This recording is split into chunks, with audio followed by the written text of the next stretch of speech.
call to order the March 17, 2023 meeting of the Clearwater City Council.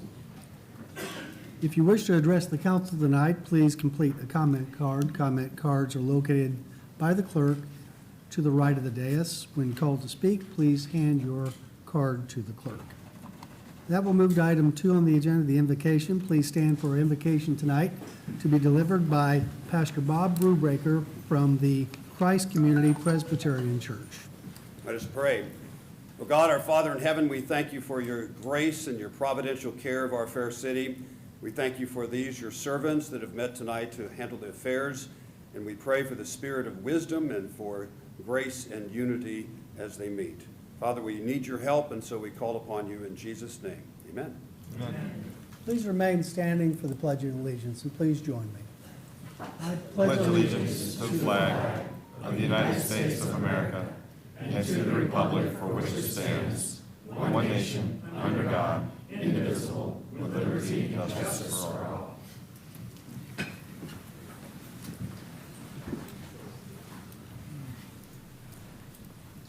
Before we move to the next item on the agenda, I'd like to introduce our dais tonight. To my far left is our city clerk, Rosemarie Call. Good evening. To her right is our city attorney, David Margolis. Good evening. To his right is city council member Michael Menino. Good evening. To his right, my left, is our vice mayor, David Albritton. Good evening. To my right is council member Lena Teixeira. Good evening. To her right is council member Ryan Cotton. Good evening. To his right is our city manager, Jennifer Poirier. Good evening. And to her right is assistant city manager, Dan Slaughter. That will move to item 4.1 on the agenda. Tonight there are 2 service awards to be presented. First, I'd like to call forward Lisa Perkins from Clearwater Gas to accept the Employee of the Month for March of 2025.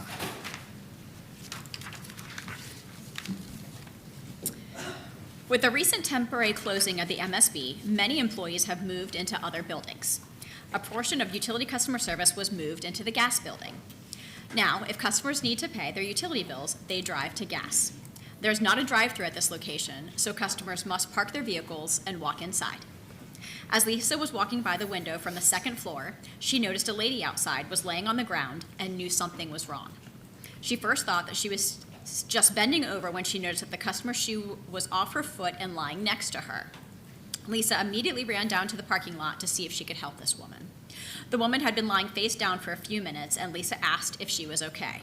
And the woman responded she was not sure. The woman moved her face enough that Lisa could see blood pouring out of her forehead, and she signaled to the people inside to call 911. Lisa not only made sure that the lady was okay until paramedics came to get her, but she also went to the hospital with her to visit her there, to be with her and make sure that she was okay. Lisa offered to help bring her back to the gas department to get her vehicle once she was released from the hospital. Lisa went above and beyond to help one of our citizens. She has a heart of gold and should be recognized for this selfless act. Congratulations, Lisa, for being selected as the March 2025 Employee of the Month. Your kindness and willingness to go above and beyond shows your commitment to superior public service, and our citizens thank you. Thank you, Lisa, for showing our citizens what a high-performing government looks like. We appreciate you and how you make Clearwater thrive. And I understand the citizen that you helped us here this evening. If you want to join us up here.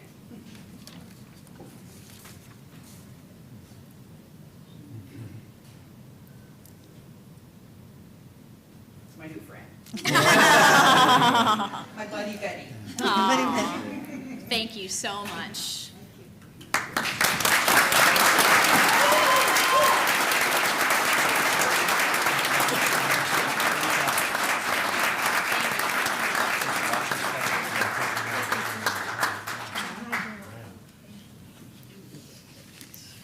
Thank you for coming tonight.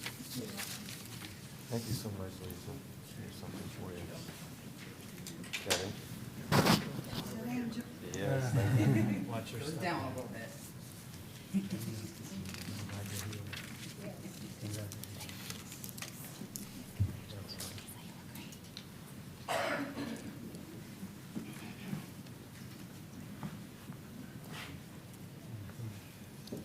For the next one, our bi-monthly team award for March and April 2025, I had to read it 2 or 3 times to make sure I was seeing the name right. I'd like to call forward the Chill Squad and Kyle Wilson and Charles McAbee for this award. Kyle can't be here tonight, so. Well, thank City you for manager being will here. lead the award. Public Utilities received an email from the Florida Rural Water Association, Florida's Water Wastewater Agency Response Network, asking for assistance, stating, the St. Petersburg Johns Hopkins Hospital is out of water and their well is down. A Florida Water Wastewater Agency Response Network representative was concerned that they would need to evacuate the hospital. Kyle and Charles immediately requested to go and reach the site and determined that it was an issue with the chiller system, not with the drinking water as first thought. The problem was that there was no air conditioning in the children's hospital. This team showed how resourceful they are and that they were able to successfully troubleshoot the issue and provide a temporary fix with the limited materials on site. They then stayed on site for a couple of hours to ensure that the system was working properly. The Chill Squad team certainly showcased our strategic priorities of a community well-being, high-performing government, and above all, superior public service. This team's willingness to help another community shows not only do we take care of our own, but we support other communities and neighborhoods as well. Another priority that was met was of a high-performing government and how we adopt responsive levels of service for public facilities and amenities, even if it happens to include helping another municipality when we can. This team exemplifies the last strategic priority, that of superior public service. The amazing personnel on this team are not only talented, but they are innovative in their thinking. Thank you for going above and beyond and showcasing the City of Clearwater's talent. We appreciate you and how you make Clearwater thrive. Thank you.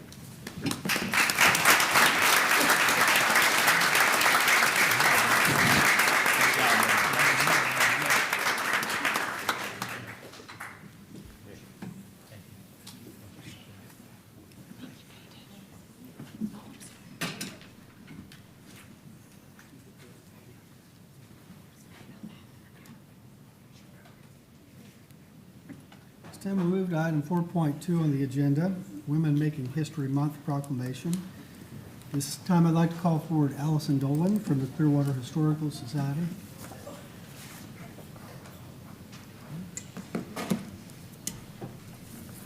And the Clearwater Historical Society team. Whereas the city of Clearwater is home to more than 61,000 women with more than 4,100 female-owned businesses, and whereas the city of Clearwater, as part of the Tampa Bay Metropolitan Statistical Area, is ranked third in the nation for a woman to start a business, and whereas the female residents of Clearwater continue to serve their community, their state and nation as elected officials, CEOs of local non-for-profits, teachers, business owners, leaders, and caregivers for our most vulnerable neighbors.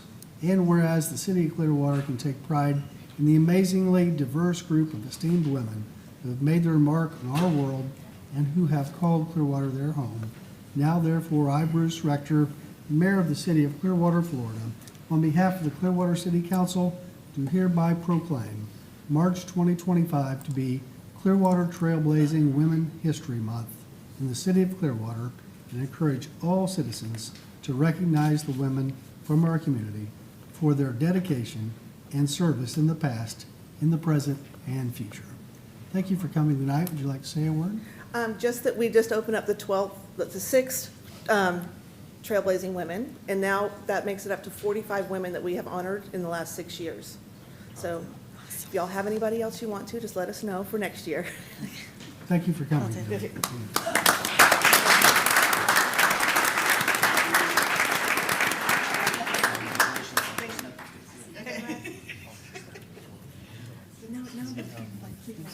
As always. Thank you.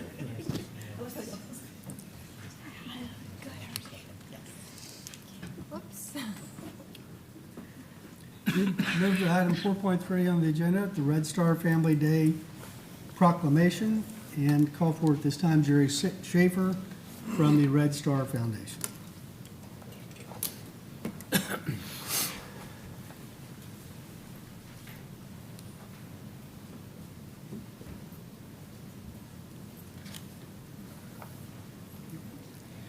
Whereas each year approximately 500 current service members, 8,000 veterans, and 500 first responders tragically die by suicide, leaving behind grieving families who carry on their legacy.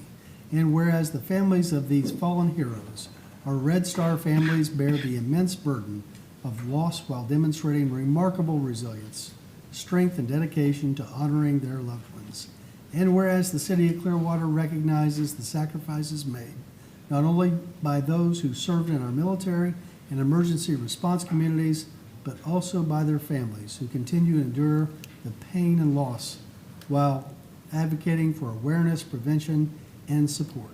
And whereas Red Star Family Day is dedicated to recognizing and supporting these families, fostering a community of remembrance, healing, and advocacy in the fight against military, veteran, and first responder suicide. And whereas the City of Clearwater stands with the Red Star Foundation and all affected families to honor their loved ones and reaffirm our commitment to suicide prevention, mental health awareness, and peer support programs, now therefore I, Bruce Rector, Mayor of the City of Clearwater, Florida, on behalf of the Clearwater City Council, do hereby proclaim March 21st, 2025, Red Star Family Day in Clearwater, and encourage towns and cities across the United States to also recognize Red Star Family Day. Jerry had a chance to attend the announcement of this new foundation and the excitement that you and the team has decided to make Clearwater the founding home for this new national foundation. Yes, sir. And it's certainly something that I talked about has touched my family very personally in the past, and to talk with others there who had families who had suffered this kind of loss in their family. But for your group to start this and choose Clearwater as the home to start this national foundation was certainly something that we should all appreciate. And so with that, would you like to just say a few words? Yes, sir. Good evening. My name is Jerry Schaefer. I am the president of the Red Star Foundation. First, I'd like to recognize the following board members that are here in attendance: Greg Tiley, Father Bob Swick, David Vargas, Kevin Crozen. Next, I'd like to recognize one of the original Red Star family members that were given a banner to, which is Mayor Bruce Rector.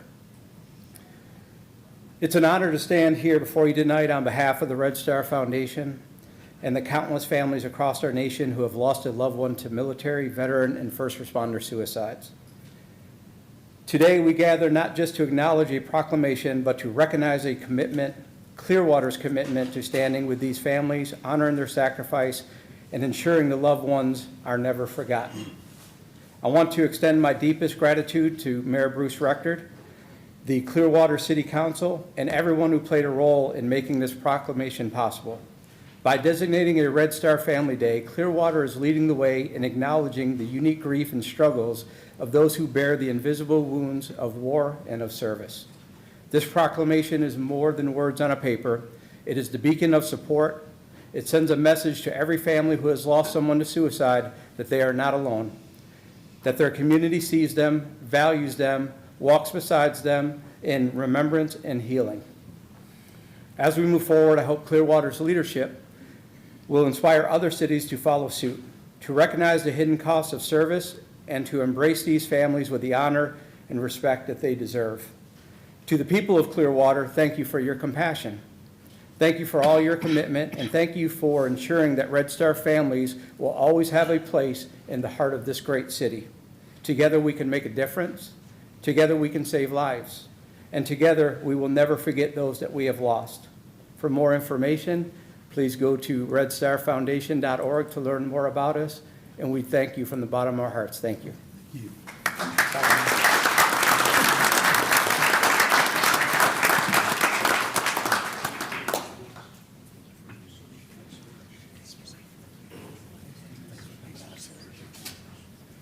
Thank you so much.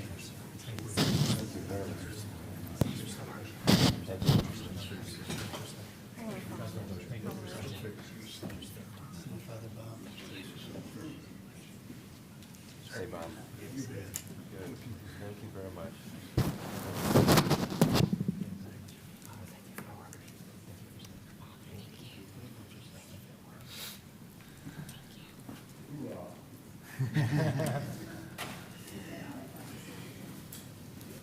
That would move to item 4.4 on the agenda, Fair Housing Symposium Proclamation. This time I'd like to call forward the City of Clearwater Economic Development and Housing staff.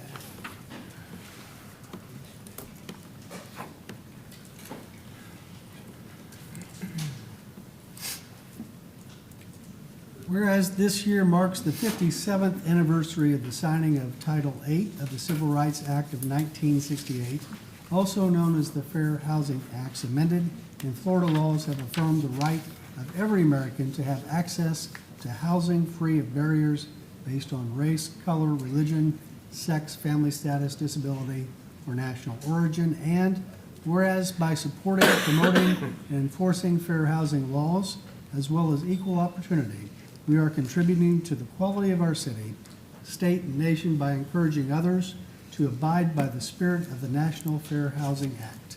And whereas the City of Clearwater is proud of its efforts to further fair housing and recognizes that this can only be accomplished through forging partnerships with other government agencies, corporations, for-profit and nonprofit organizations, entrepreneurs, and all persons interested in furthering fair housing. And whereas Fair Housing Month traditionally has been noticed during the month of April to remind citizens of their duty and obligation to encourage fair housing and fight discrimination, as well as the benefits of unrestricted access to housing.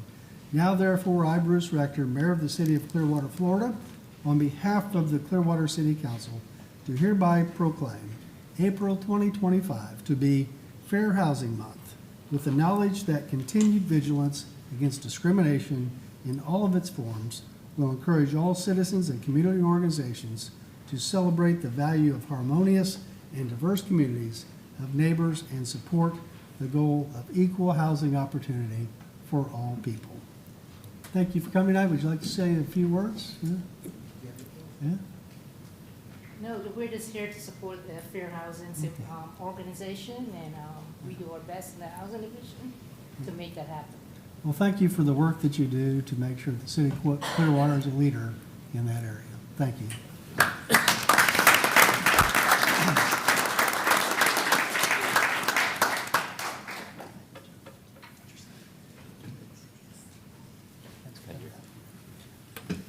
Thank you so much.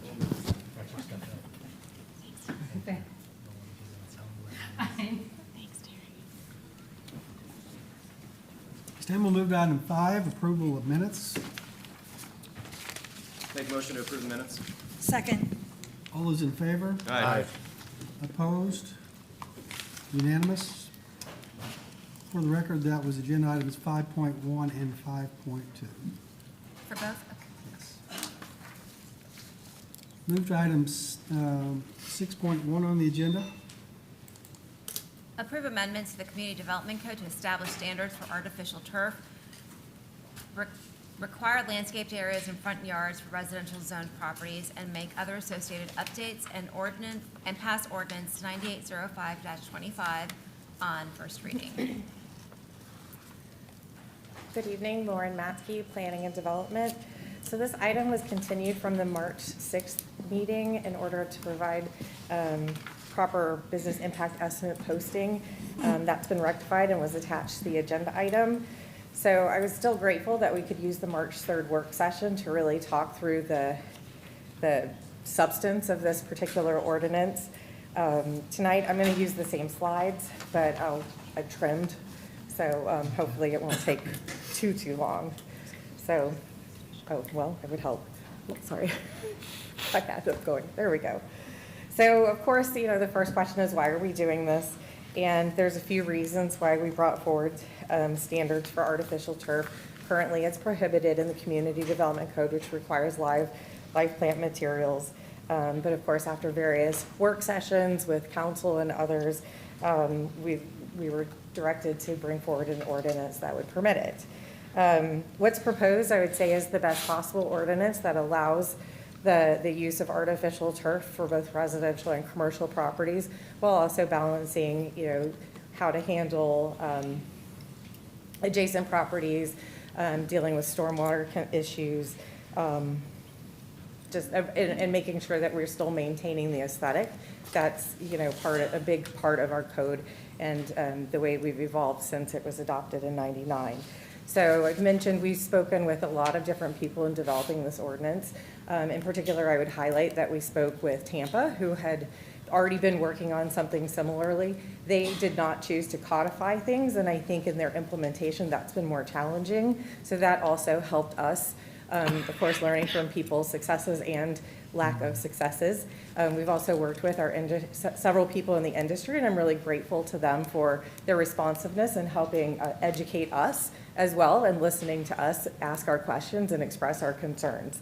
And then, of course, the Community Development Board provided very good feedback during the work sessions that we had with them. So it's really been quite a momentous effort to get here, but here we are. So similarly to work session, I'm going to call out the pages of the ordinance, just so if you need to look at where I'm specifically talking about, or for people who are following along in other ways. So the first provision, this is found at the bottom of page 3 of the ordinance, creates a new section 3-1202A4. The new language establishes that a residential landscaped area requirement will be in effect, that says residential properties must use live plant materials to landscape 25% of the front yard.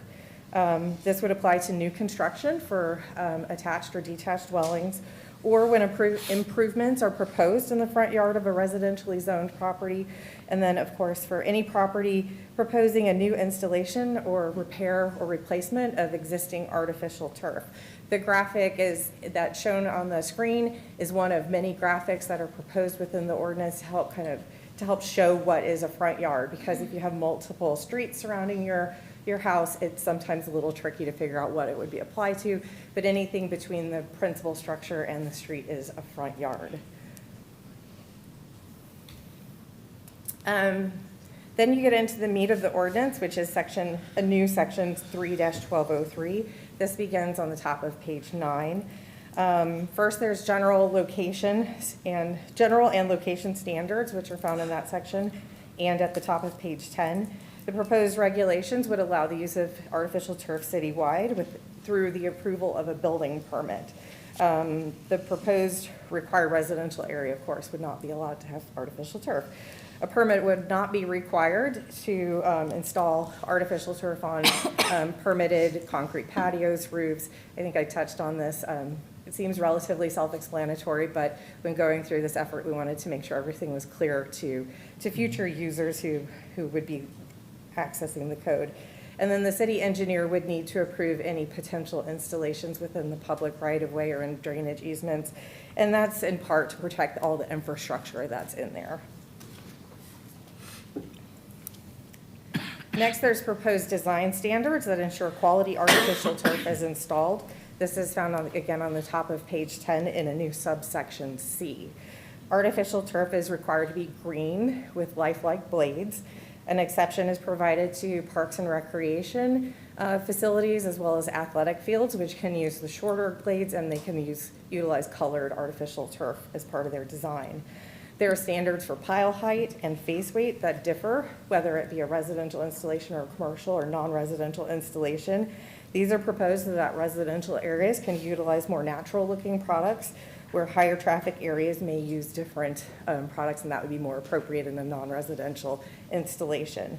For safety and longevity, all artificial turf must be flame retardant, free of lead and PFAS, and provide a minimum of 8 years manufacturing warranty. Procedurally, as I've mentioned, an artificial turf application would be processed as a building permit. It would be reviewed by city staff and our land resources, development review, and engineering for compliance with the code and installation standards. This is a new subsection D found on page 10. The Planning and Development Department would create an application that spells out the different submittal requirements, but it's our intention to require a landscape plan or survey, a tree preservation plan if required, if there's trees in the vicinity that would be impacted, scaled edge detail or cross-section, that's an illustration of one on the slide, and then the manufacturer specifications, including installation instructions and warranty. So the permit may be issued to a general contractor, a professional artificial turf installer, or a homeowner. And that would move us into the installation and maintenance standards. Those are on pages 10 and 11. Artificial turf installation is similar to a driveway. That's the best example I think that we've used on that because there's excavation required, and that's why some of these other standards are in place. So a tree preservation plan would be required if there's trees on the property or in the vicinity within a certain distance, and that will allow our land development arborists to review it in advance of any permits being issued and make sure that preservation is being done. Perviousness is addressed under provisions 11 and 12, which is found on page 11. For the artificial turf installation to be found pervious, we are proposing that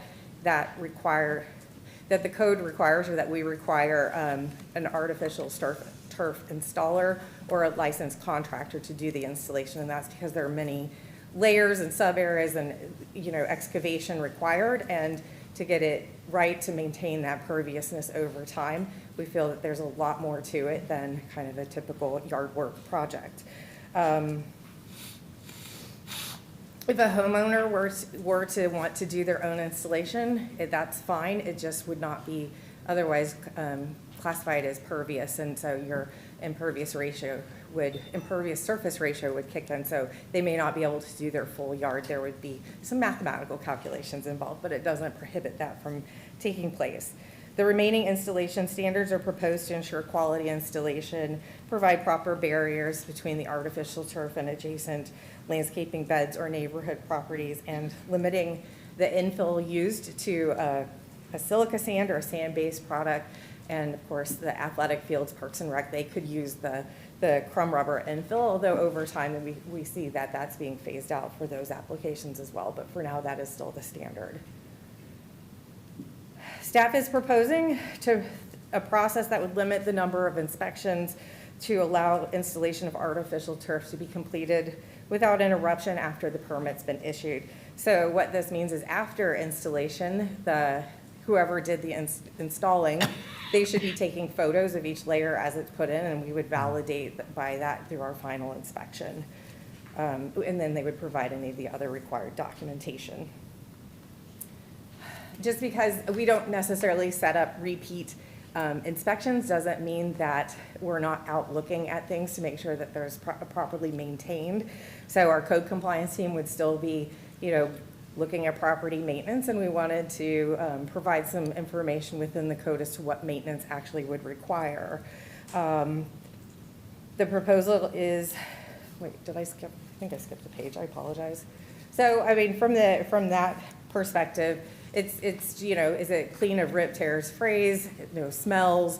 There's always the need to pull weeds out of it, other debris, making sure it's not, ruts aren't starting to form. So code compliance will monitor that like they do any other yard with natural turf. If it does become damaged or fall into disrepair, then they would need to fix that, and there's some provisions in the code specifically addressing how that would be handled, and it would require a permit.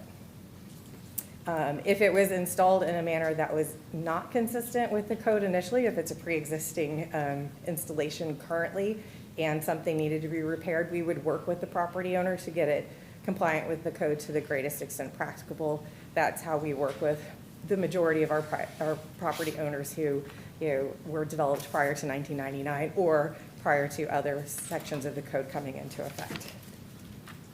So that's my transition into a segue into how are we going to handle the groups that have already installed artificial turf. So the proposal is to allow it to be installed if it was installed prior to the enactment date of this ordinance, so that would be your next meeting, assuming that everything is approved.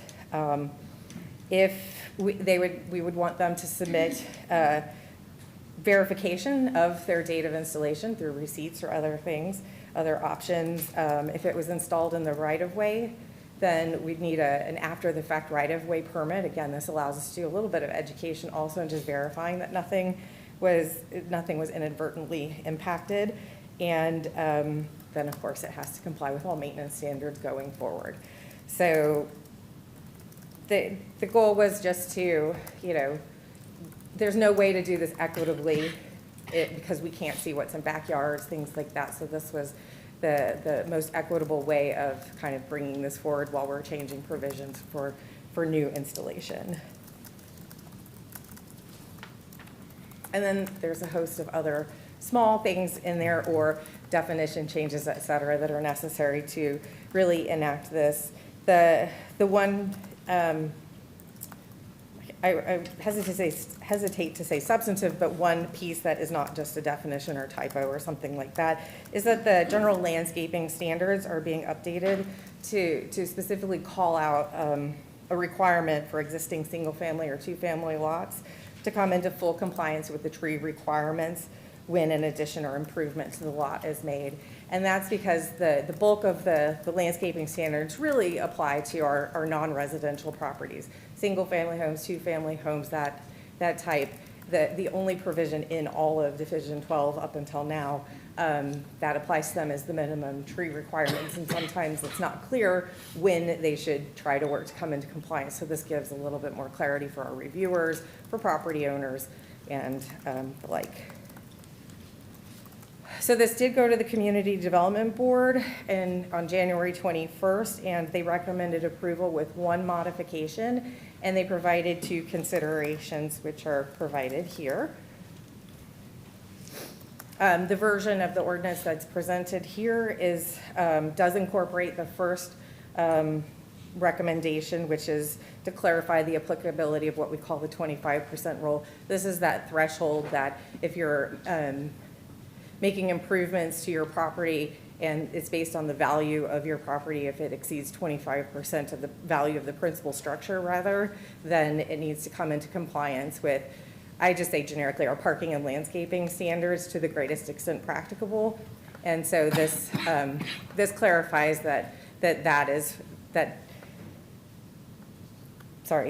this provided some clarification so that came up during the conversation with the Community Development Board. During that time, they were also discussing, but it did not come forward in a motion, asking us to include that you could use an independent appraisal to determine that value. So that's proposed as well in here. While it wasn't a motion, it made sense, and it is what we have in other portions of the code, so it gets more consistency across different sections. As I mentioned at the work session, and as shown here, staff does not recommend changes to the proposed ordinance related to the 2 considerations.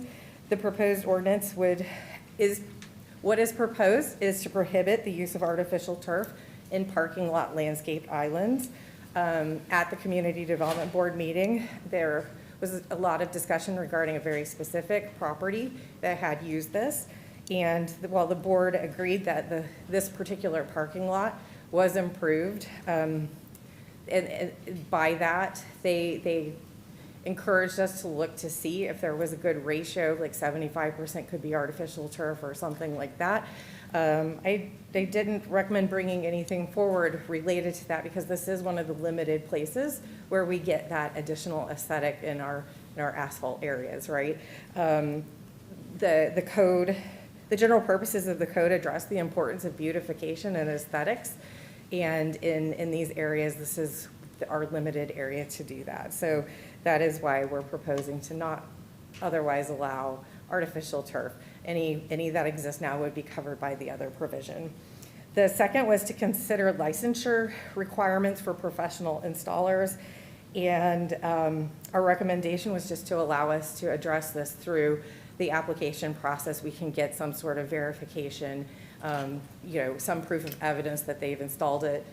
My thought is manufacturers train people. They're not going to let people install their product in a way that's not consistent with their materials. And this would allow us the opportunity to tweak if, the first few applications come through and we're not quite getting what we need or we're not comfortable, then we can do those modifications while still keeping within the intent of the code. So the last thing before I close is there was questions came up at work session regarding the disposal of artificial turf.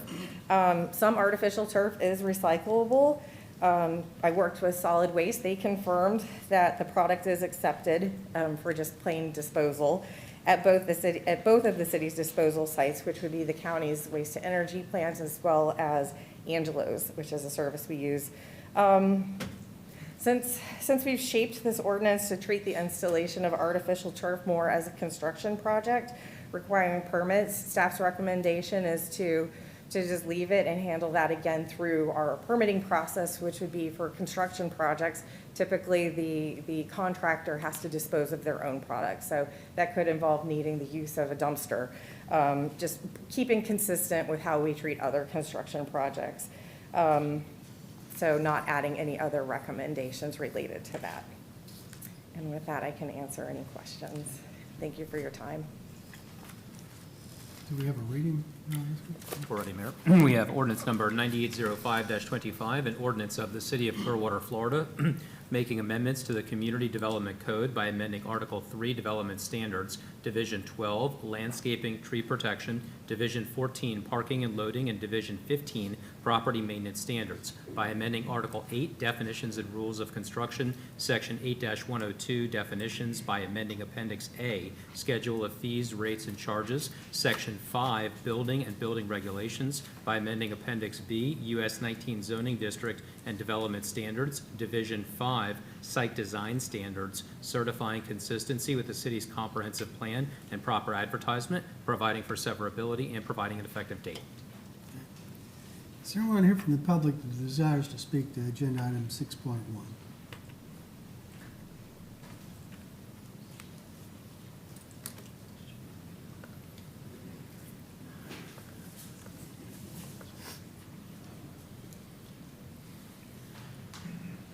Honorable Mayor and council members, I'm Glenna Wentworth, and I want to just take this opportunity to thank you all. You know, I'm on the Environmental Advisory Board, and I want to thank you for reinstating me for a term on that board. So from an environmental standpoint, I must oppose any change in code that allows for artificial turf. I'm unclear how allowing artificial turf can contribute to our strategic priorities of environmental stewardship or community well-being. Compared to natural grass, which I'm not that fond of either, but artificial turf does not clean the air, it does not cool the air, it does the opposite. And regarding stormwater runoff, artificial turf cannot, no matter how permeable it is, absorb as much rainwater as natural grass. As someone who has experienced serious flooding in my neighborhood for the first time this fall, this does not make sense. It certainly does not make sense to allow artificial turf in any areas that are flood zones. The Florida-friendly landscaping program, which Greenprint 2.0 and Pinellas County have embraced, does not consider artificial turf to be a Florida-friendly product. Their primary concerns are that artificial turf is a petroleum-based product. It can reduce groundwater recharge. It can reduce wildlife habitat, and it can increase local heat and glare. In 2016, the entire coast of Florida was designated a global biodiversity hotspot, one of 16 in the world. To qualify, at least 70% of your wildlife habitat has to be lost, usually to development. But this trend can be reversed by planting native plants in our yards and gardens, installing pollinator gardens, installing water gardens. England brought back the biodiversity of their bird population by doing this very thing. Despite their development, they took advantage of the green spaces around their homes. This is a trend we should be following. But artificial turf, on the other hand, is a dead zone for wildlife, above ground and possibly below ground, depending on how compacted the soil becomes. And the final deal breaker for me is disposal. And I didn't hear all this well, what solid waste said, but when artificial turf ages out at 12 or 15 years, all of that petroleum product will end up in our landfill because there is no place in this state where it can be recycled. Very few places actually anywhere in the country. So I hope you keep some of these concerns in mind when you make this decision, and thank you for your time. Next speaker.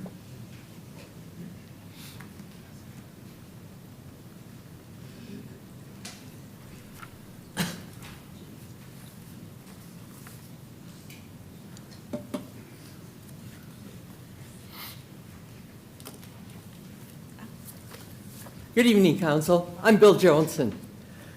I reviewed this ordinance in detail this morning, and sent some questions to Ms. Matzke. I got a response to that email that she was out of the office and would not be available today. It did suggest Ms. Nancy Gardner, so I forwarded my questions to her. However, I did not get a response from anybody, so I must bring my questions up. And I'm giving you a copy of the email that I sent in today.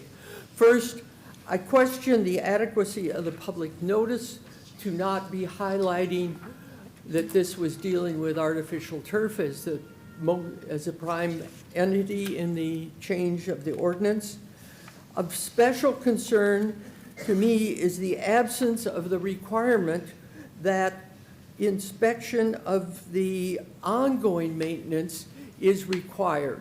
Currently, the ordinance just says at installation.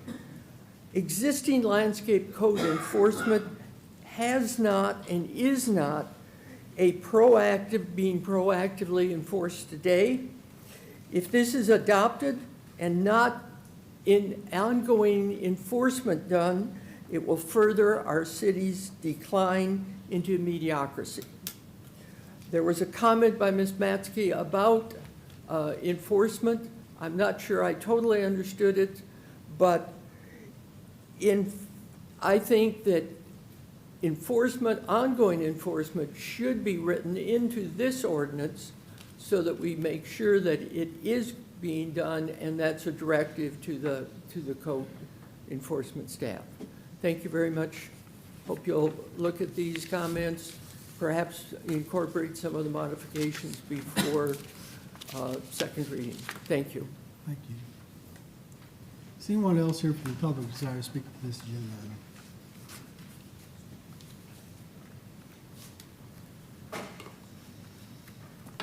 I'm Mr. Haluba. I don't know that there's an issue of enforcement. I don't think the city of Clearwater does a very good job of code enforcement. In fact, I may be under the wrong impression that there has to be a complaint before any code enforcement is initiated. But as far as artificial turf goes, I think planting grass or using pea gravel is a much better alternative. Is anyone else here desire to speak to this agenda item?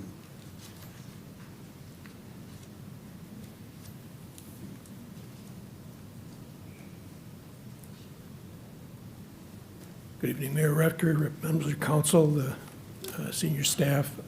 I'll bring my card over. I don't have one, so I think you know who I am. I'm Dennis McDermott. I live on Lakeview Road in Clearwater. And I just want to start out with a comment that sticks with me every time I think about something. It comes from the Iroquois Nation and one of their guiding principles, which is the decisions we make today should result in a sustainable world 7 generations in the future. So that's sort of one of my ways of looking at things. And then I look at and think to myself, when I read through the staff report, it recommends adopting the regulation. Yet it made me think that there may be a dark force or some kind of a deep money architect guiding this project to a foregone conclusion. And what I read was staff met with the Environmental Advisory Board on September 18th, 2024, to discuss the proposed amendments to the Community Development Code. Rather than allow artificial turf, the EAB recommends City Council promote Florida-friendly landscaping practices which aim to conserve water, preserve natural resources, and reduce water pollution. It goes on to say the EAB understands the City Council's interest in regulating artificial turf while the product does not meet Greenpoint 2.0 standards, does not meet Florida-friendly landscaping criteria, and its environmental risks far outweigh the potential benefits. The EAB recommends the City Council demand the highest possible standards, including ensuring any artificial turf is PFAS-free and recyclable should an ordinance be adopted. And then on page 3 of the staff report, it says, in May 2023, the City Code Compliance Division began issuing citations for properties where artificial turf had been installed illegally. After receiving these citations, property owners brought concerns to the attention of City Council. And it's my recollection that a relatively small number of citations were issued primarily to property owners on island estates, which itself it was created in the 1950s through dredging and is just a series of man-made spoil islands at or near sea level. And it strikes me that the last place we should be creating permeability barriers is on spoil islands. Add to that the amount of solar radiation captured by plastic lawns and the adverse effects on nearby vegetation, ambient air temperatures, and it just seems that incorporating artificial turf into residential landscape regulation just doesn't add up. And I just don't know what else to say. So thanks for listening.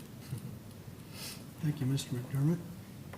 Is there anyone else here tonight from the public that desires to speak to this agenda? Hearing and seeing none, is there council discussion? If there's none, is there a motion? Motion to approve agenda item 6.1. Second. All those in favor? Aye. Opposed? Unanimous. Thank you. Agenda item 6.2. Approve the annexation initial future land use map designation of residential urban RU and initial zoning atlas designation of low medium density residential district for 2039 Poinsettia Avenue and pass ordinances 9814-25, 9815-25, and 9816-25 on first reading. Good afternoon, Council. Adrian Young, Plan Development, and thank you.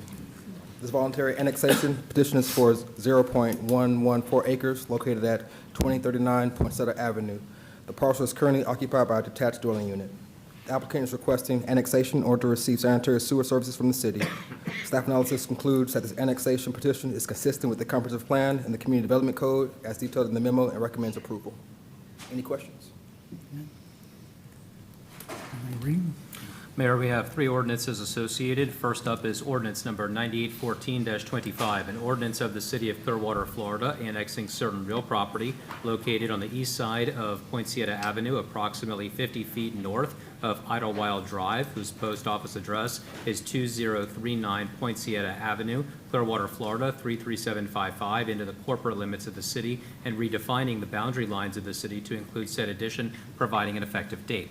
Next up is ordinance number 9815-25, an ordinance of the City of Clearwater, Florida, amending the future land use element of the comprehensive plan of the city to designate the land use for certain real property located on the east side of Poinsettia Avenue, approximately 50 feet north of Idlewild Drive, whose post office address is 2039 Poinsettia Avenue, Clearwater, Florida, 33755, upon annexation into the City of Clearwater as residential urban RU, providing an effective date.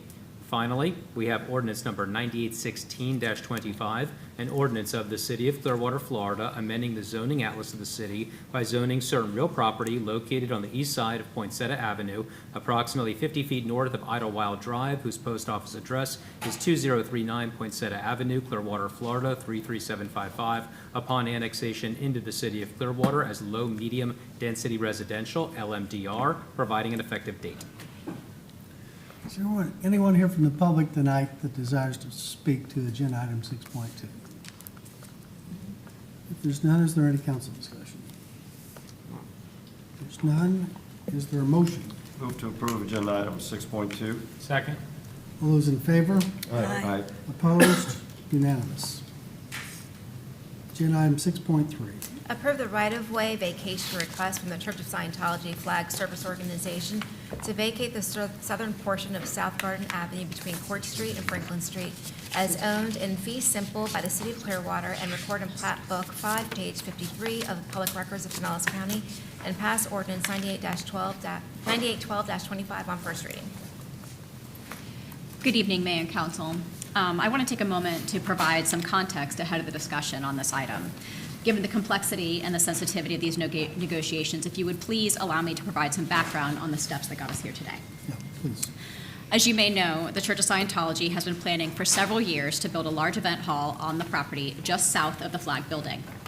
As part of the project approval process, in December, they submitted a vacation right-of-way for a one-block portion of Garden Avenue. The city is required to respond to that vacation request. Upon review by legal, it was determined that by operation of law, the city has title to that parcel.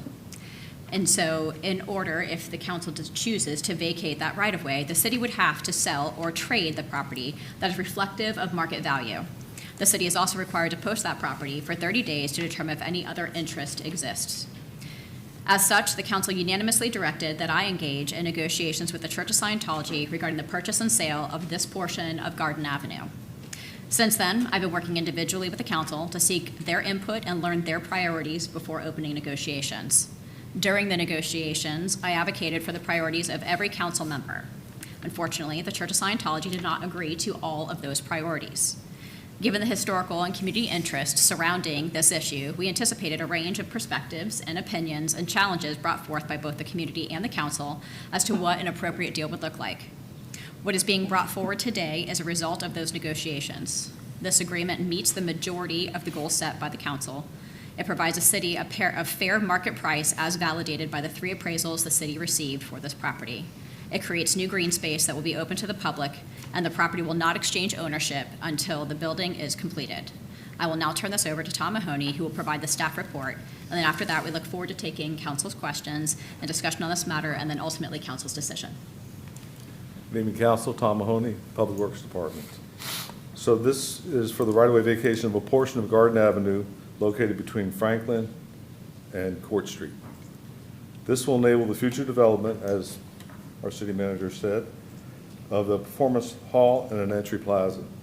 This was reviewed by staff, and we will be retaining some easements necessary to cover our utilities until such time they potentially get relocated or remain where they're at, but we will have easements covering our interests. I'll be happy to answer any questions. Reading on this? Mayor, I can read that first if you like. Ordinance number 9812-25, an ordinance of the City of Clearwater, Florida, conditionally vacating all of the right-of-way of South Garden Avenue abutting lots 6 through 11, together with that portion abutting the vacated 15-foot alley lying between lots 10 and 11 of Court Square subdivision, as recorded in Plat Book 5, page 53 of the Public Records of Pinellas County, Florida, providing for conditions precedent to said vacation, providing an effective date. Is there anyone here from the public tonight that desires to speak to item 6.3 on the agenda?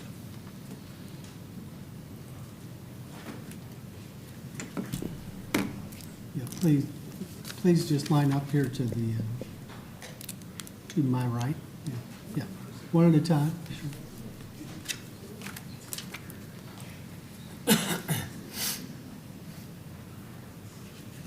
Thank you. I really don't have a lot to add to what long line of people are going to say, but I do appreciate those of you who responded to my concerns by email this last week. But I have to tell you that a couple of the responses sounded like talking points directly from the Church of Scientology.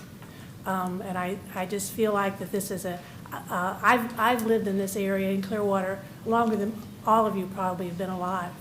And I've seen a dynamic downtown. I've seen cities who went into kind of sleazy situations and have been brought back, but not Clearwater. And there's only one reason why it hasn't come back. You walk up and down the street, all the storefronts are empty. There's nothing here for anybody to come and enjoy. It's really a shame.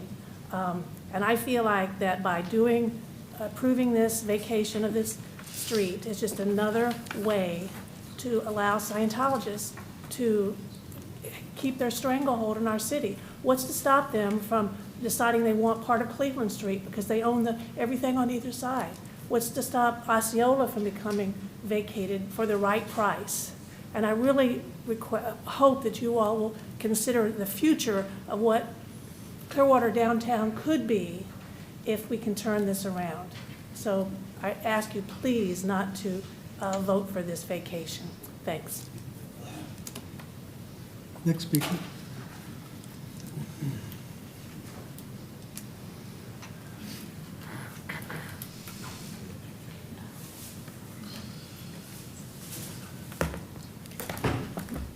Christine Abadi? Is Is she here? No? Oh, maybe, I think she was here for Okay, so, no, she's asking for more time, I'm sorry. Karen Cunningham? Rudy Michaelak? Okay, all right, so you have 4 minutes, Mr. Bunker. Thank you. Mark Bunker. The loss of a block-long city street will not hurt Clearwater. The construction of a large L. Ron Hubbard Hall will. Hubbard's unfortunate choice of Clearwater back in 1975 was the moment when our downtown's fate was doomed. It has been radioactive ever since. Covert operations against the city, the mayor, the newspaper, and the U.S. government sent L. Ron Hubbard's wife and 10 other Scientology officials to jail in the late 70s. And Hubbard himself went into hiding for the rest of his life. Not so very different from how David Miscavige hides from subpoenas today. When the city wanted to move the aquarium downtown, Scientology worked hard to stop that. Miscavige didn't want strangers in his backyard, but he sure wanted that property. And that, when he didn't get it, he orchestrated this scheme to purchase all the remaining property downtown while lying about it the entire time. Now Miscavige wants you to trust that he is a man of his words. He is not. A man of his words would not treat the city this way. It may not be possible to stop the construction of the L. Ron Hubbard Hall, a monument to the biggest humbug of the 20th century, but you don't have to make it easy. Hold off on selling the street until Miscavige comes through with everything he promised. 3 buildings being renovated downtown doesn't begin to match what Miscavige promised you, and that is a drop in the bucket. That's pocket change for Miscavige. Miscavige tells you he wants a vibrant downtown for his people. His people have been flying in from around the world for decades, spending all their time and money inside Scientology's properties. They promised there'd be tens of thousands of people coming to the streets. There have not been. All of these people have been coming here. The downtown's dead. In 1998, when ground was broken on the Flag Building, the city was told that would bring tens of thousands of people here. It did not. Miscavige didn't even throw his support behind the Bluff property referendum because he didn't care about what happens to the downtown or what the city wants. I urge you to hold on to the street. It may be the only chip you have left. If you do give Miscavige what he wants, at the very least, rename Franklin Street Lisa McPherson Way in her honor.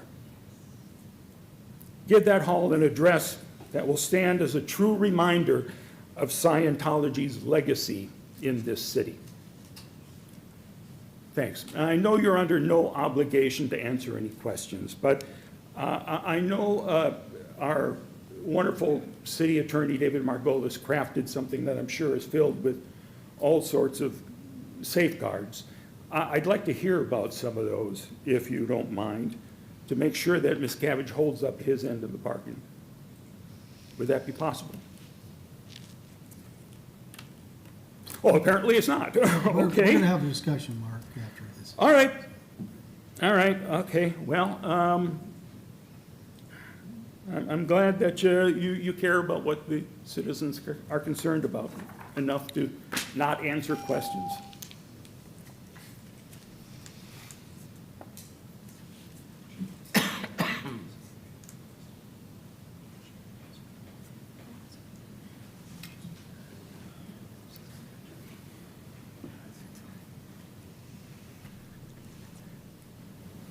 Karen Cunningham. I'm going to make this very brief. I'm not going to even go into what I think the merits are or not in this situation, but I just want to say that piecemealing things negotiating one thing and another thing. It doesn't work. I think we have to make a good package. I hope we're not done with negotiations for the downtown and how to invigorate it, but I think every little piece is gonna count. So I would like to see this not taken up right now. Thank you. Thank you. Next speaker.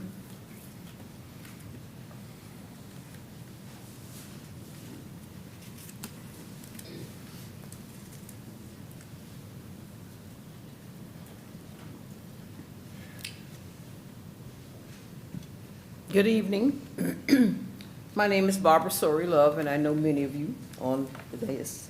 And I'm here speaking on behalf of the Clearwater African American Foundation, and our purpose and our mission is to honor, promote, memorialize African American landmarks, foundations, and land sites. Back in the day, Garden Avenue was one of 3 major African American communities here in Clearwater. There was Garden Avenue, North Greenwood, and the Mac Dixon subdivision. And the North Greenwood area, the Mac Dixon area, the Garden Avenue area is the last of the 3 main communities that's just kind of laying there with very little happening. And that is one of the areas where there was at one time Bees Catering. Miss Minnie Kerbo, who was my preschool teacher, she taught many students in her home on Garden Avenue. I'm working with the Clearwater Historical Society, and Allison did mention that I was honored to be one of the 2024 Trailblazers last year, but that's okay, I'll forgive her. And it will be an honor if you would hold off approving this amendment, referendum, of whatever it's called, to really look at what can you do in the reimagining of Clearwater's African-American history to put aside something in your memory or your mind or in your referendum to honor and memorialize the African-American presence that was once thriving on Garden Avenue. And those are my suggestions for the Garden Avenue referendum. Thank you. Thank you. Next speaker.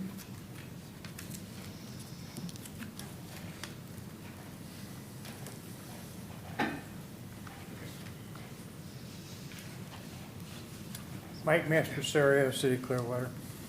I live in Clearwater. Most of you all know me. I'm going to first read a couple quotations.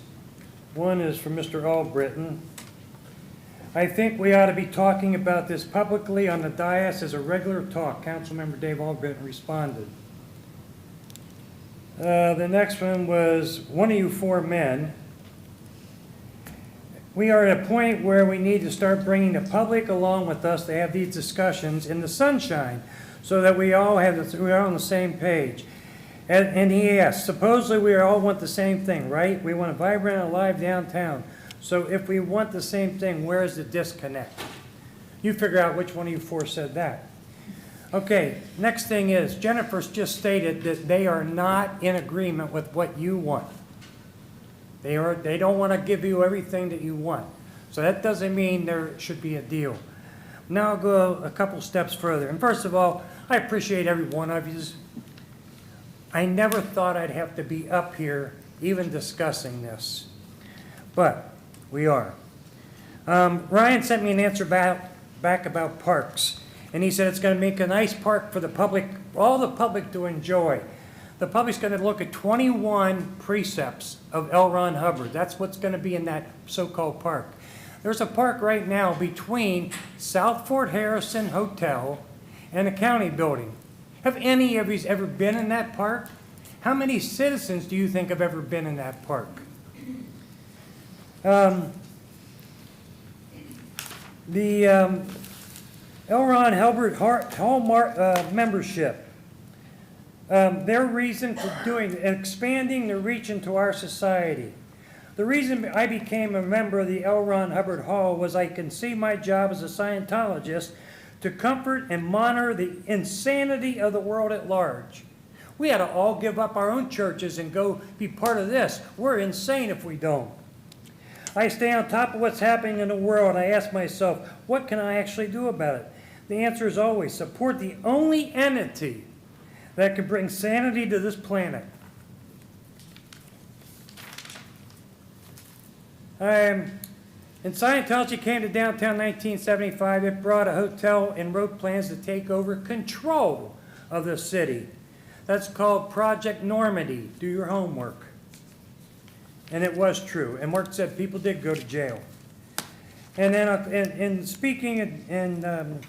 it came sneaking into town, a religion with beliefs and practices alien to the teachings of Jesus that preached in Clearwater Christian churches. So different from the law of the prophets that are taught in city synagogues. The law of God of Israel. Thou shalt not steal. And then there was other things that went on. But I'm going to close with, this vote may seem insignificant in the world's view since it's a small right-of-way. This is a defining moment in your elected office. The vote is about principle. Thank you. And I pray for all of you success. Next speaker, please.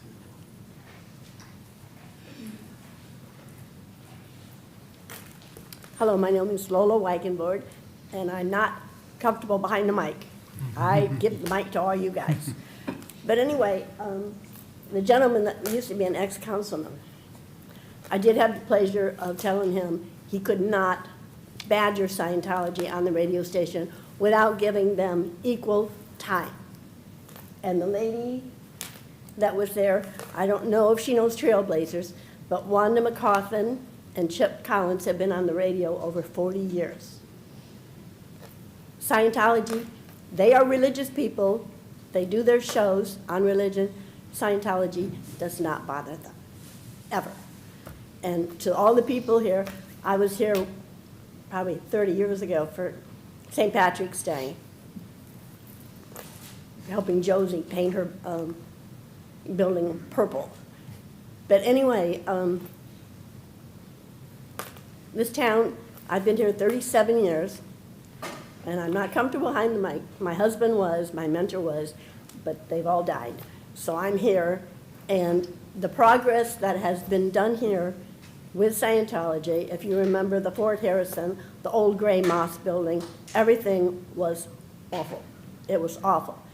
I hope the people who reject this go to Rome and see that the Vatican is there. Rome flourishes. All the hotels, all the restaurants around there flourish. Clearwater, I wish, would be like Rome. This is for progress.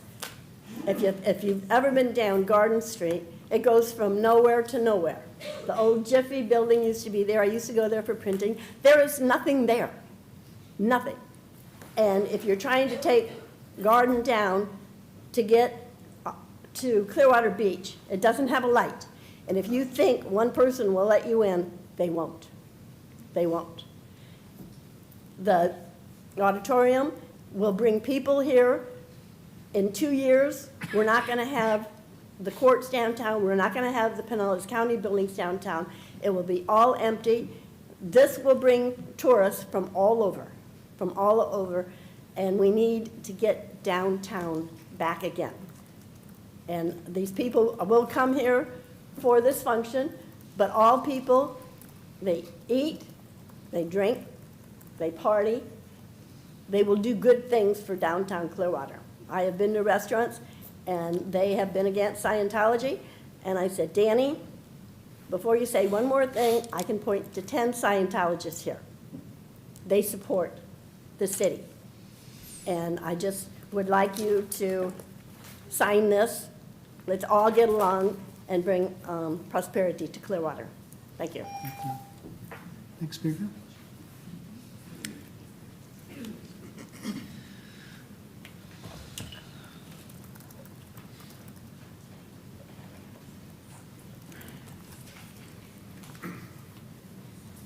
Robert?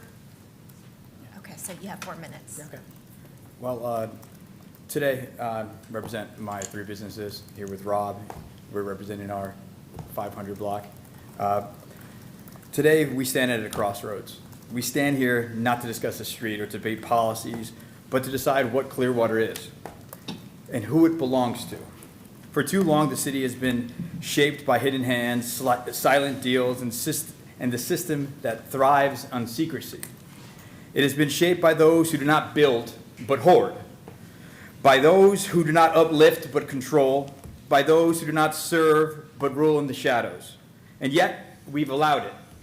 We've accepted stagnation. We have let those with power convince us that they are untouchable. Our voices tell us that our voices do not matter, that we should simply just accept what we are given. But that ends today, because I know what Clearwater can truly be. This past Saturday was proof of an undeniable future. Clearwater can thrive. We can bring it back together. We can give them a reason to come together. We can fight and make it worth a place worth traveling to. It could become alive. Not because of policies. This didn't happen because of policies or false promises, but it happened because of us. The builders, the workers, the entrepreneurs, the families, and the people of Clearwater. Clearwater does not belong to those who cling to power out of fear. Clearwater does not belong to those who operate in silence and control people through illusions. Clearwater belongs to those who refuse to be ruled. And that means every single person in Clearwater. That does not mean someone of one faith or another, their past or their affiliations. We all have to make a choice. To the members of the Church of Scientology, I speak directly to you. You are part of our city. You have built it with us, you've invested here, and you've called Clearwater home. But home is not to be controlled. Home is not to be ruled by fear. Home is not to be silenced in the corner. So today I invite you, not as enemies, not as an opponent, and not as an opposition, but as a neighbor, to stand with us, to reject secrecy, to reject division, to reject the unseen hand that dictates our futures. Our futures.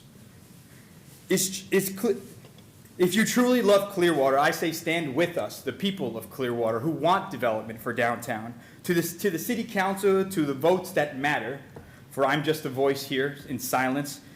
You know what I mean. I've sat here in private meetings and meetings with you. Some of you might not like the way I express myself, but believe me, I express the truth. You have used my own work to validate your stagnation, to justify inaction, to convince yourselves that Clearwater somehow has already progressed. But what we have built is proof of its possibility. It's not proof that we should stop fighting or stop growing. Today, we must decide whether we serve the people of Clearwater, the ones who have long held, or the ones who have long held power in their grasp. There is no neutral ground here. You either vote for the people, for unity, for transparency, or you vote to sell what was never yours to give away. Choose carefully, because the truth is, I won't give up. I'm not going to stop. I'm going to build this town the best I could, like I promised you guys that one day. And I think together we can build this town, and that means with everyone. Believe me when I say it's coming, there's a turning point, and we can do this together. But this has to be voted no. Thank you. Next speaker.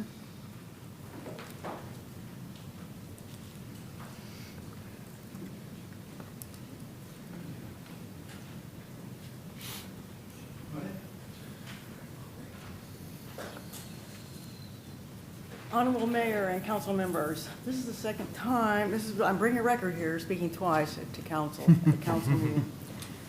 Since I heard about this proposed sale for a garden, South Garden Avenue, I've been thinking about it for the last couple of weeks. It seems like this is going to be a permanent blockage of the street, basically eliminating a street in our downtown. And my concern is accessibility to downtown. Due to Coachman Park and the sound, I believe downtown is coming back. Just in my personal experience in the last 4 months, my husband and I have brought our kids and our grandkids to a concert at the Sound. Actually, within the last 6 months, almost all of my extended family has been to a concert at the Sound, and most of them live in Tampa. On one occasion, we just brought the grandkids back to play at the playground at Coachman Park because They didn't have enough time the first time. When we were playing at that playground, we saw young people, 20-somethings, coming from all directions, heading to the sound to hear the band that night. I've never seen so many young people downtown. Our visits have also prompted us to try 2 new restaurants downtown, and they were quite good. 3 years ago, this would never happen. I understand that there will be more shows at the Sound this year than last year. Also, if a nationally known museum comes to the main library, this will give people even more reason to come downtown. South Garden Street may be a quiet street now, but what will it look like a year or 2 from now as traffic increases? Is it short-sighted to sell off an access route to downtown now? These are my concerns. Downtown is everybody's downtown. Let's make sure it's accessible to all. Thank you for your time. Next speaker.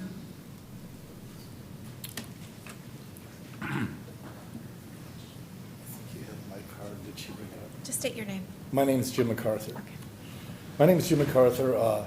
I live here. I'm a real estate investor and developer. I'm familiar with a lot of the things that go on in downtowns in a lot of the cities. Not just here, but all over the country. For instance, one of my offices is in downtown St. Pete. And new development in cities is always a good thing. New construction brings jobs. New buildings bring the property taxes and values up.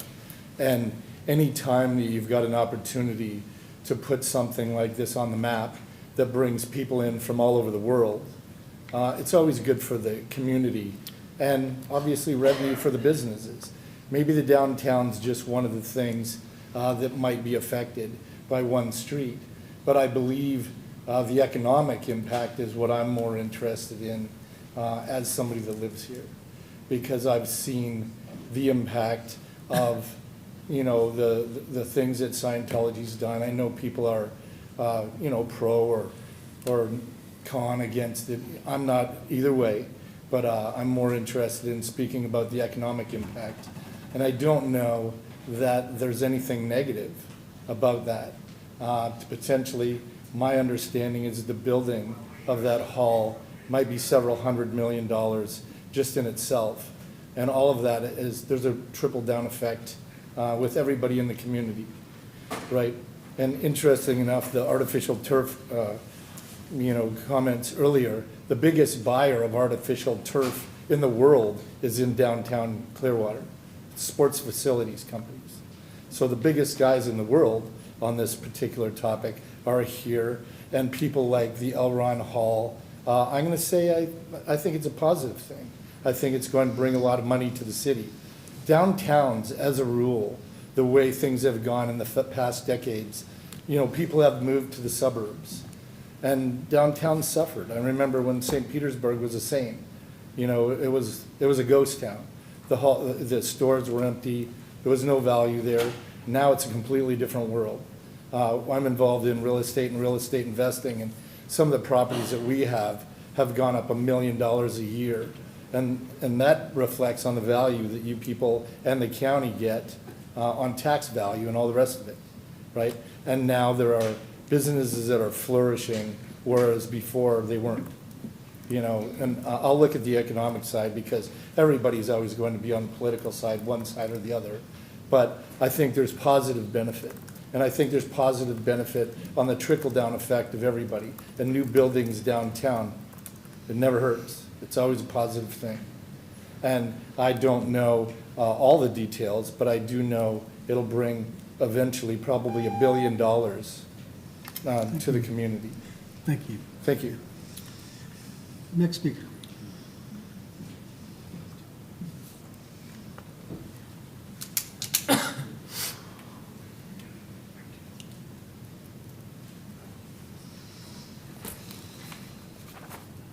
Good afternoon. Good to see everybody. Mayor, I want to tell you how proud I am of you and your team. I've written letters to many of you over the past couple of years. From my viewpoint, what you've done downtown is fantastic. My cardiologist is thrilled to hear that I'm still walking, trying to walk at Crest Lake Park. So I've been here a long time. I'm married into the Turner family, that's why I've been here a long time. I'm speaking in support of agenda item 6.3. I think it's a good idea. As some of you know, I'm the owner of Veterans Funeral Care in Clearwater, Florida. I would like to say, because this is an issue involving the church, you are looking at a Billy Graham Baptist. We are, my family attends Calvary Baptist. My son is getting his graduate degree at the Southern Baptist Seminary in Louisville. So he and I had a talk about this, and he said, Dad, you know, you can't be a missionary without first, you got to meet people in order to affect their life. So good lesson, son. Thank you. So what I wanted you to know is, just this year, my company has a 501(c) charity called Operation Toy Soldier. Every year we do 4,000 or 5,000 toys over at MacDill Air Force Base. I don't like to talk about it, but I am a DOD contractor, and I do have the contract for Central Command, Special Operations Command at MacDill Air Force Base. This year, because of the hurricane, we were in big trouble. They're expecting us to show up with our normal. By the way, when we do this toy drive, we do it anonymously. It really doesn't matter what E2s and E3s think about or know who I am. It simply doesn't matter. So we did, because we got a problem, we put a Facebook post out there saying, hey, we need help, money, donations, whatever we can do, because we're still trying to take care of the military kids in Tampa. Well, the Clearwater community volunteers reached out to me, didn't know who they were, later told me who they were, but donated 1,000+ toys, and because of them and a lot of other people, we got over the hump, and we still did about 4,000 toys. So I'm also a member of the Bay Pines board. I don't want to go on and on with this, but Tampa Bay Veterans Alliance, and you know, for years it should be said, they have done a Purple Heart. The Scientology has done a banquet for our Purple Heart recipients. I'm a paratrooper son. I was raised in an Army family. I can only judge, you know, what I see. So this year, last year, I see these people pitching in, trying to help. And my 3 minutes is up. Thank you all. Okay, Thank you all. thank you. Appreciate what all of you do. Thank you for coming out tonight. Next speaker.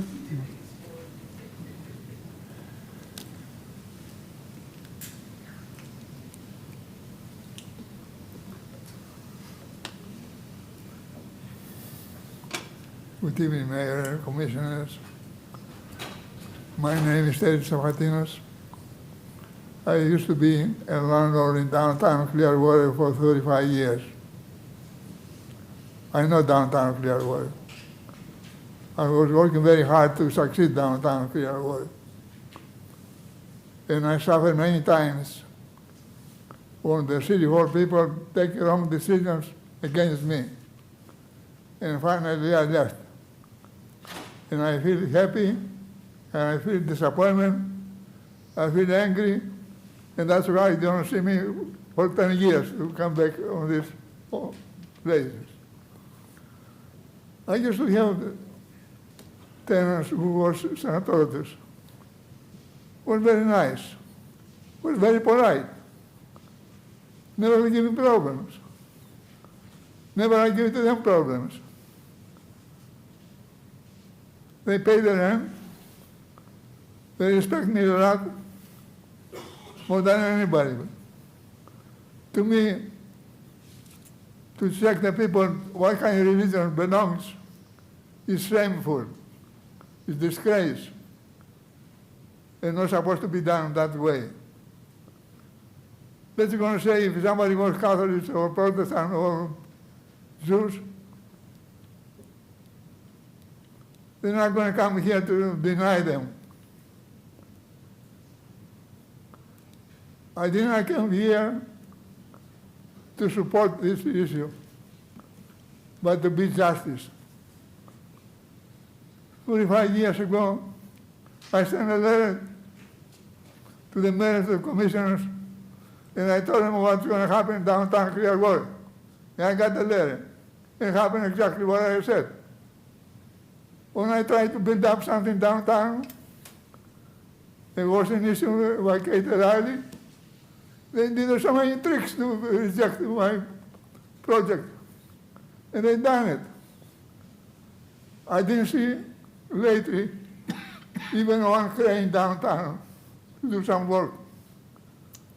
I saw many buildings they bought for sanatoriums, they renovated.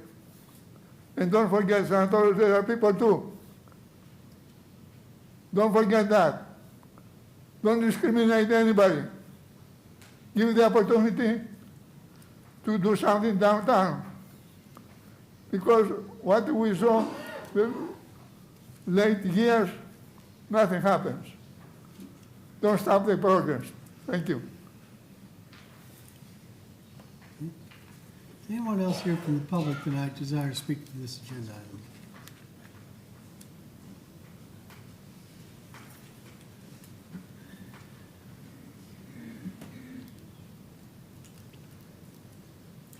Mayor and Council, I'm still Bill Johnson.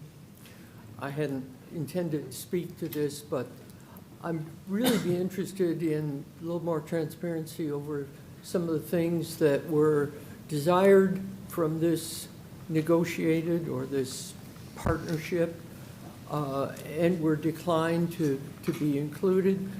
I'm mostly concerned about the viability of downtown and the diversity and the organic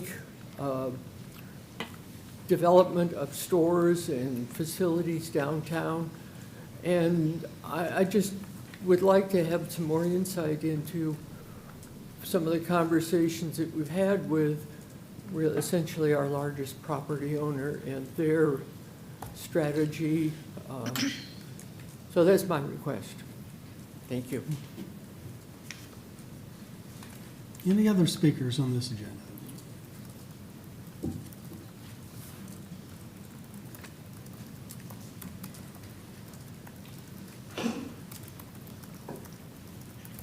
I'm Mr. Haluba. There is a person sitting on this dais that used to work for Scientology. And I think that should not go unsaid. It is the unethical and evil personality of Daniel Slaughter.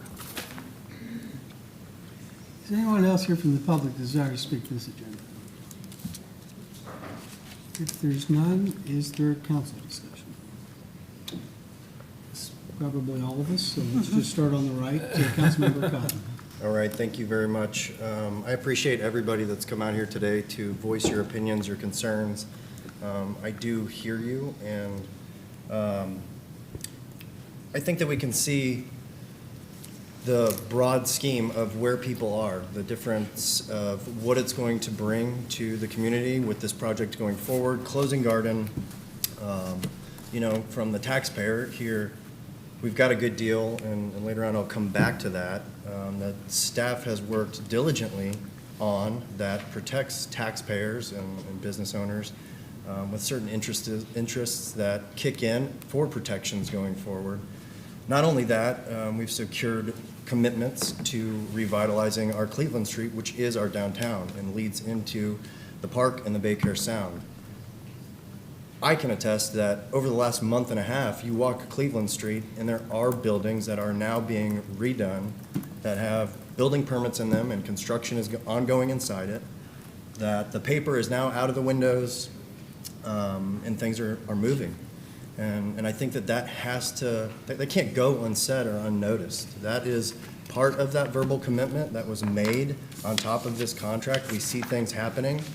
And until you see the rest of the fruits of the deal pan out, which are activating those storefronts for non-institutional use to ensure that it's going to be businesses that come in at a fair market rate to serve the downtown and the betterment of that, right? Like that's what I think we all, as Clearwater Floridians, are looking forward to. We have a wonderful park with a wonderful venue, of which this might become a portion of it. The downtown main library, for those of you watching at home, is what I'm alluding to. And I just think of 50 and 100 years from now, or what are we building for Clearwater and what can we achieve? And we have to work with people. I said this on my campaign, is Scientology is a part of downtown. You work with them when you can, and you work around them when you can't. And here, staff has taken the advice of all council, brought together the first deal that I think, quite frankly, I was surprised that Scientology even signed the deal that staff was able to get and procure, especially with the, what I will call protections for taxpayers. And I'm pleased for it because it looks like the things are happening. Now, for that being said, you don't move on to anything else until you see the fruits of the labor that have been talked about and negotiated with, right? Seeing these storefronts come to fruition and a business come in there, right? And then hopefully thrive and add to the downtown and those other businesses that are there to collaborate and work together and all grow together for this wonderful and fantastic community that we have and we love. Not to mention, selling this property alone, it's, what, a 60-foot street with 20 parking spaces that nobody uses, let's be real. And one of the citizens came up here and said, you can't get in if you're trying to go to the beach regardless. And we all know as citizens, she's right. Like, traffic going to the beach during spring break or any other season, people are worried about getting to the beach and they're staying in the same traffic and it's gonna be heck trying to get in. So, giving that street for them to build this park and this potential green space, also taking the burden off of the taxpayer to take care of the infrastructure that's underneath it is another win in my mind, right? Another thing that I ran on is making sure we're not kicking the can down the road, taking care of our infrastructure, and investing in the right things before the next shiny thing. And here, we're finding an outside organization willing to not only pay fair market price, give other assurities and assurances, but also take care of infrastructure that's under that area. I understand not everybody's going to be happy with this decision. I would be naive to think that everybody is 1,000% on board with that. But with what staff was able to bring to the table with working with their leadership, whoever it was, I'm very pleased with. I'm also very pleased with some of the other things that I've mentioned, and I completely agree with the other gentleman that stood up and the economic development that'll bring it just during the building process. You know, when those workers are here, the hundreds of them that'll be here, they gotta have the place to go and eat, place to go and sleep, you know, if they're coming in from out of town or whatnot, and that's going to be your downtown restaurants. That's where they're gonna go. So I think it's a very positive thing. I think it's a step forward. It's, again, what I ran on, allowing staff to do a good job and bring a deal that sounds right, that is good for the residents, the businesses of our area, that has protections that follow it, and make sure things get done. With that, I will ask Mr. Margolis, I don't know if we can we speak to any of the particulars of what we have with that in reference to the contract? If the council would like. If you could, please. Sure. So what has been drafted and what I understand the direction to be from the manager and the council should be viewed as tentative. And the reason I say that is because under Florida law, the city is required to advertise for 30 days prior to disposing of any real estate within the community redevelopment area in which this is located.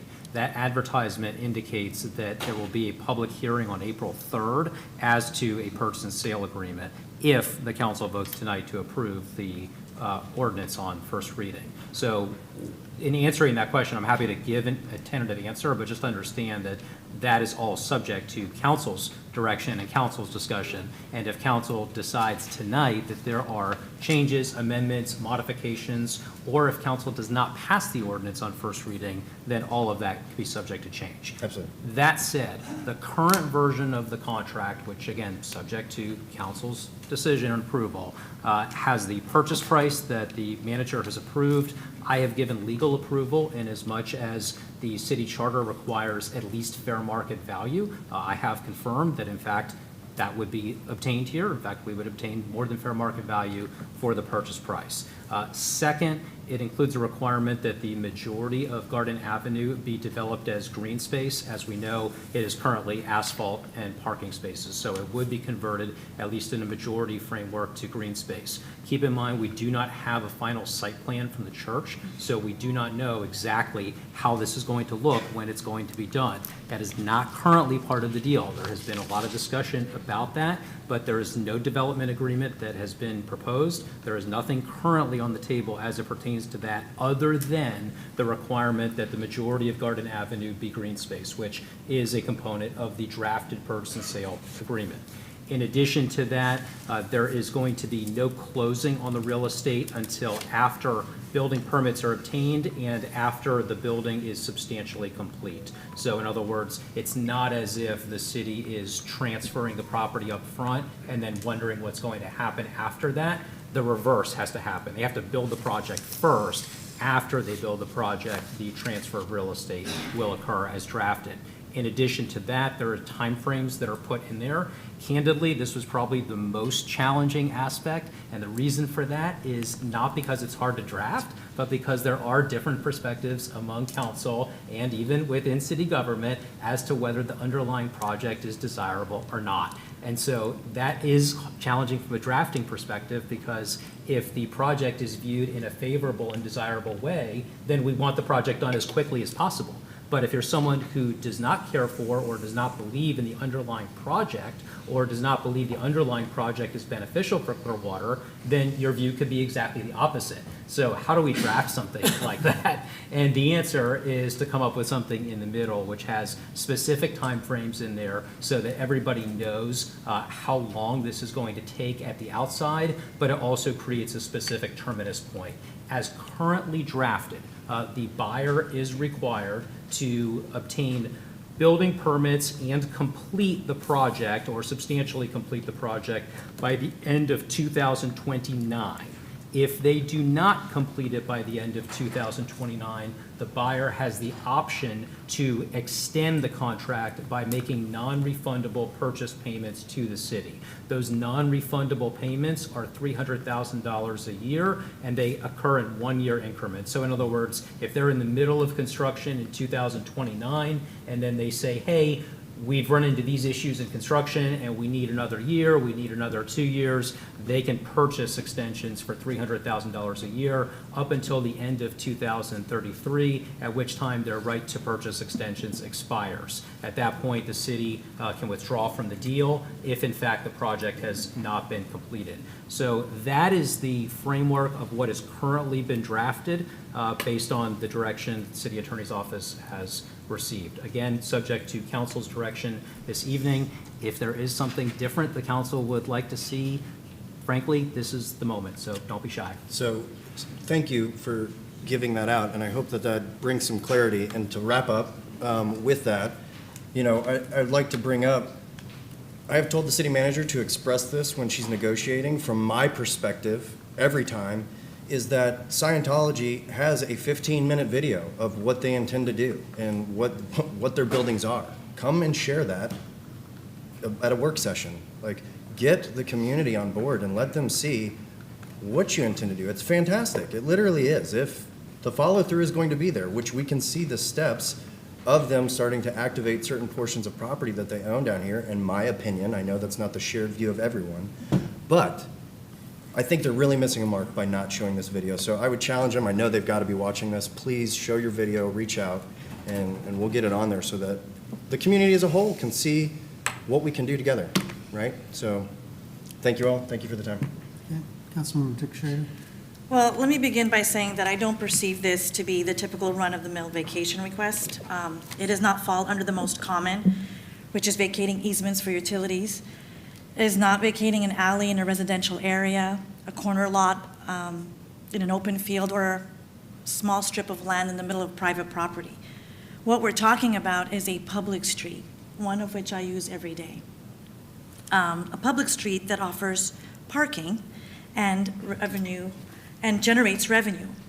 And it also happens to be smack in the middle of our downtown. The privatization of this road goes against our very own downtown plan, which I believe our planning department can attest to. Now, over the last several years, I'm proud to say that the city leadership has initiated an aggressive and creative multi-pronged revitalization plan that includes, but is not limited to, the building of the award-winning Baycare Sound, the award-winning Coachman Park, the development of the Bluffs, which will add 400 new apartments, 158-key hotel, and a parking garage. We have recently sent an RFI for a public-private partnership with an art institution to activate portion of the library. We will be adding to our small inventory of brick and mortar businesses with mobile vendors. We are collaborating with St. Pete College School of Business and Arts for a student-based entrepreneurial initiative. And just 1 or 2 blocks east of this said road, we are building a municipal campus centered around our new city hall, and next to that, the PSTA Intermobile Center. And last but certainly not least, we're working closely with the county to redevelop 14-plus properties. So, in reference to one of the citizens who mentioned it right before, in essence, we are building or rebuilding Rome, and we're being asked to remove a road that leads to it. Now, having lived and worked in downtown for many years, I believe I have a grasp and true understanding of the challenges that our downtown has and continues to face. And it all boils down to balance, or lack thereof. Our downtown has a disproportionate amount of institutional use, semi-private and restrictive use, vacant lots and vacant storefronts, as well as nonprofits. Balance is crucial in maintaining health in any entity, whether we're talking about the economy and the precarious position we might find ourselves by being reliant heavily on one industry. We've all witnessed how diminished numbers of a specific species can play havoc in the ecosystem and the environment, and even the human body. We have all felt the ill effects of when our body is out of balance. This is also true of a downtown. A vibrant downtown must have the right balance of residents, businesses, entertainment, services, and accessibility. The privatization of this road further exacerbates this imbalance. So this vacation request as it stands is not something that I can support. However, and this is what the discussions that I was conveying to the city manager, I would support it if it was accompanied with an activation agreement. At the very least, an initiative that would neutralize this further imbalance. I understand that the Church of Scientology needs this road to encapsulate their large project, but our downtown needs activation. I don't believe the sale price of $1.3 million will move the needle. High impact, open access to all, activation does. For example, for over a decade, I've been hearing about a family entertainment center, whether it's a movie theater, bowling alley, or an amusement center. That would move the needle. That would enable both parties to walk away with something that they need. Now, like any agreement that a government body enters into, it would have to be in writing. That is standard practice. All our agreements with various entities are in writing, like Amplify. In those agreements, we even include hours of operation. With Bay Care Sound, we include metrics such as number of events. We've even gone so far as to discuss restroom supplies. So to recap, I will not be supporting this vacation request as I feel that this exacerbates the imbalance we have. However, I will be open to it if it is in conjunction with a written activation agreement, which must include a high-impact and open access initiative.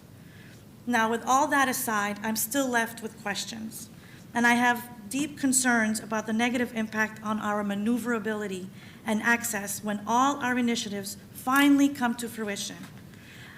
Questions like, how will this impact the PSTA, the bus queues, the travel grid, the city hall? How will it impact our downtown when we have finally added all the residents, businesses, and visitors we are trying so hard to bring in? I simply do not believe this vacation request as it stands benefits Clearwater residents and visitors.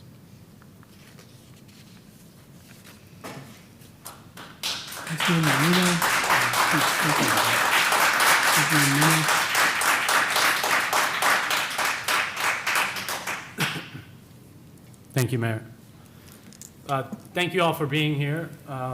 Greatly appreciate both sides giving us their thoughts, their perspectives on an important and a long-standing issue in our community. I understand some of you that showed frustrations. I'm born and raised in Clearwater as well. I share those same frustrations as you do regarding our downtown district and the 50 years plus of stagnation and finger pointing, frankly, from all sides, not to blame anyone. Are we content with stunted growth downtown? Our current downtown conditions? Or the path that we've traveled as a community to get here? The suggestion to never work with the largest property owner in our downtown district, the Church of Scientology, means that we are content and satisfied with the results that we currently have and live with. I'm not content with where we are. I'm not content with our downtown. And I know that there's many residents that are, some are with us tonight and many that are not content or satisfied with where we are in our downtown district. Our downtown waterfront district truly has the potential to be amazing. So many of us have said that, identified that. We've enjoyed weekends, dinners, concerts. We truly have a blank canvas of a downtown that not many cities can say. We cannot force anybody to develop a barren property. We cannot force anybody to develop and activate an empty building because there's those little things called constitutional property rights. Our hands are tied on so many fronts. We must be creative as a city and as leadership in finding ways to promote development downtown with the ultimate goal, which was just stated, activation. The activation of properties leading to a thriving and alive downtown that we can all be proud of, that we're all begging for years, some of us 40, 50 years begging for it, praying for it. We have the opportunity to turn that corner and to make Clearwater and downtown Clearwater a place that we are all proud to call our downtown district. This small vacated portion of Roadway, it's not being stolen from you. It's not being given away for nothing. And it's not being given for free. It includes the best and highest used average appraisal price. City attorney will tell me that that price is tentative, I'm sure he'd correct me, of $1.375 million. That's Countryside's pickleball courts that we've talked about cutting in our budget discussions. That pays for the upgrades and expansions at Edgewater Park for the ADA compliant zones, as well as the stormwater plan. That covers the cost of the Long Center's budget deletion of the instructional room in Sundeck that we removed that was planned for the children, for the elderly, and everybody in between. But it's much more than the money. It's the contract assurances. It's the purchase contract assurances that is the meat on the bone in this deal. The vacated roadway doesn't transfer ownership until the issue of an occupancy license. The mandated development timeframe with strict payment penalties, if not finished, is an assurance that activation will happen. The guarantees of open and accessible green space for the public is vitally important to our downtown district as we continue to grow and put concrete walls up and around. This guarantees generational green space. What's been said in the purchase contract is the majority of this vacated roadway must remain green space. And the plan we've seen stretches all the way to Fort Harrison. That is a large, open, accessible green space for everybody in our community, not with four walls around it, like was mentioned and compared to another park. These purchase contract assurances, they're not backdoor handshakes. They're not promises that would have been broken in the past with a wink, wink, nod, nod, take my word for it. These are big picture conditions that promote downtown development, ensure activation, add to Clearwater's tax revenues and economic impact. Thank you for sharing that. And contribute to the economic vitality of our downtown district, our downtown merchants, and their businesses that they fight for daily. While I respect many of your doubts and frustrations with where we are in our downtown district and the reality of the brand that our downtown has, But I believe that this is truly a good business deal for not just the city of Clearwater, but for the tax-paying citizens of Clearwater. I continue to promise that every decision that I make on this dais will be in the best interest of the entirety of Clearwater and every resident. It will come to me through prayer and through our Lord Jesus Christ. Amen. Okay. Vice Mayor? Well, first of all, I want to thank, I've got a little cold here, but I want to thank everybody that sent dozens of emails for and against, and all you that came out tonight for and against to voice your opinion of this particular item. You know, I've been involved with promoting Clearwater downtown longer probably than anybody on the dais up here. There's always been an uphill battle because the presence of the Church of Scientology. Many of my constituents oppose the city collaborating with the church, even if it means sacrificing efforts to create a vibrant downtown. The city and the church both envision a downtown filled with restaurants and retail stores.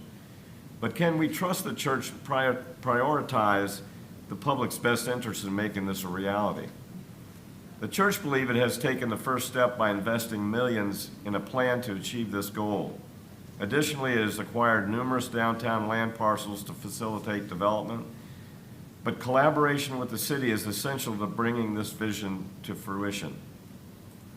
The right-of-way vacation of this parcel is the first step in this collaboration. We either say yes and move forward toward a possible vibrant future for our downtown, or no and continue the same path we've been on for 50 years. So I'm voting yes. Okay. Save the best for last, hopefully. First I want to say, I appreciate the city manager, city attorney, working with 5 differing opinions on whether we should go through with this or not. And it's been herding cats to a great extent. And I appreciate not just your 2 efforts, but all of our city staff have been involved in helping us get to this point. Folks, you know, as many have already said, it's not been easy to navigate this relationship over 35 years. A lot of emotion for a lot of different reasons on it. For me, this is, it's not about the big picture in a lot of respects. It's simply about analyzing this as a real estate transaction. This whole transaction is being proposed by Scientology.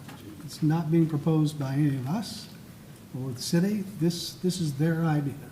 They have had these 2 lots for a long time, and they have had plans to develop an auditorium in one of these 2 lots for a long time, and have not done it, but could have years ago.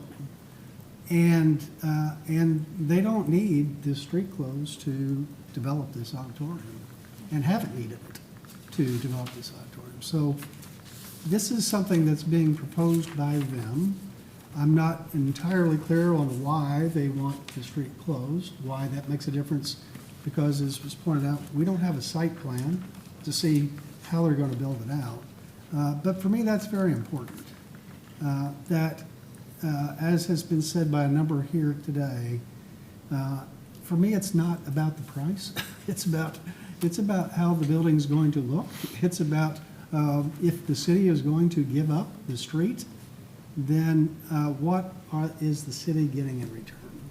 And are we getting enough in return? And knowing that they could have developed this auditorium without closing the street for a long time and haven't, I'm willing, like in any real estate transaction, you want to buy a piece of real estate, they have no obligation to buy it. We have no obligation to sell it.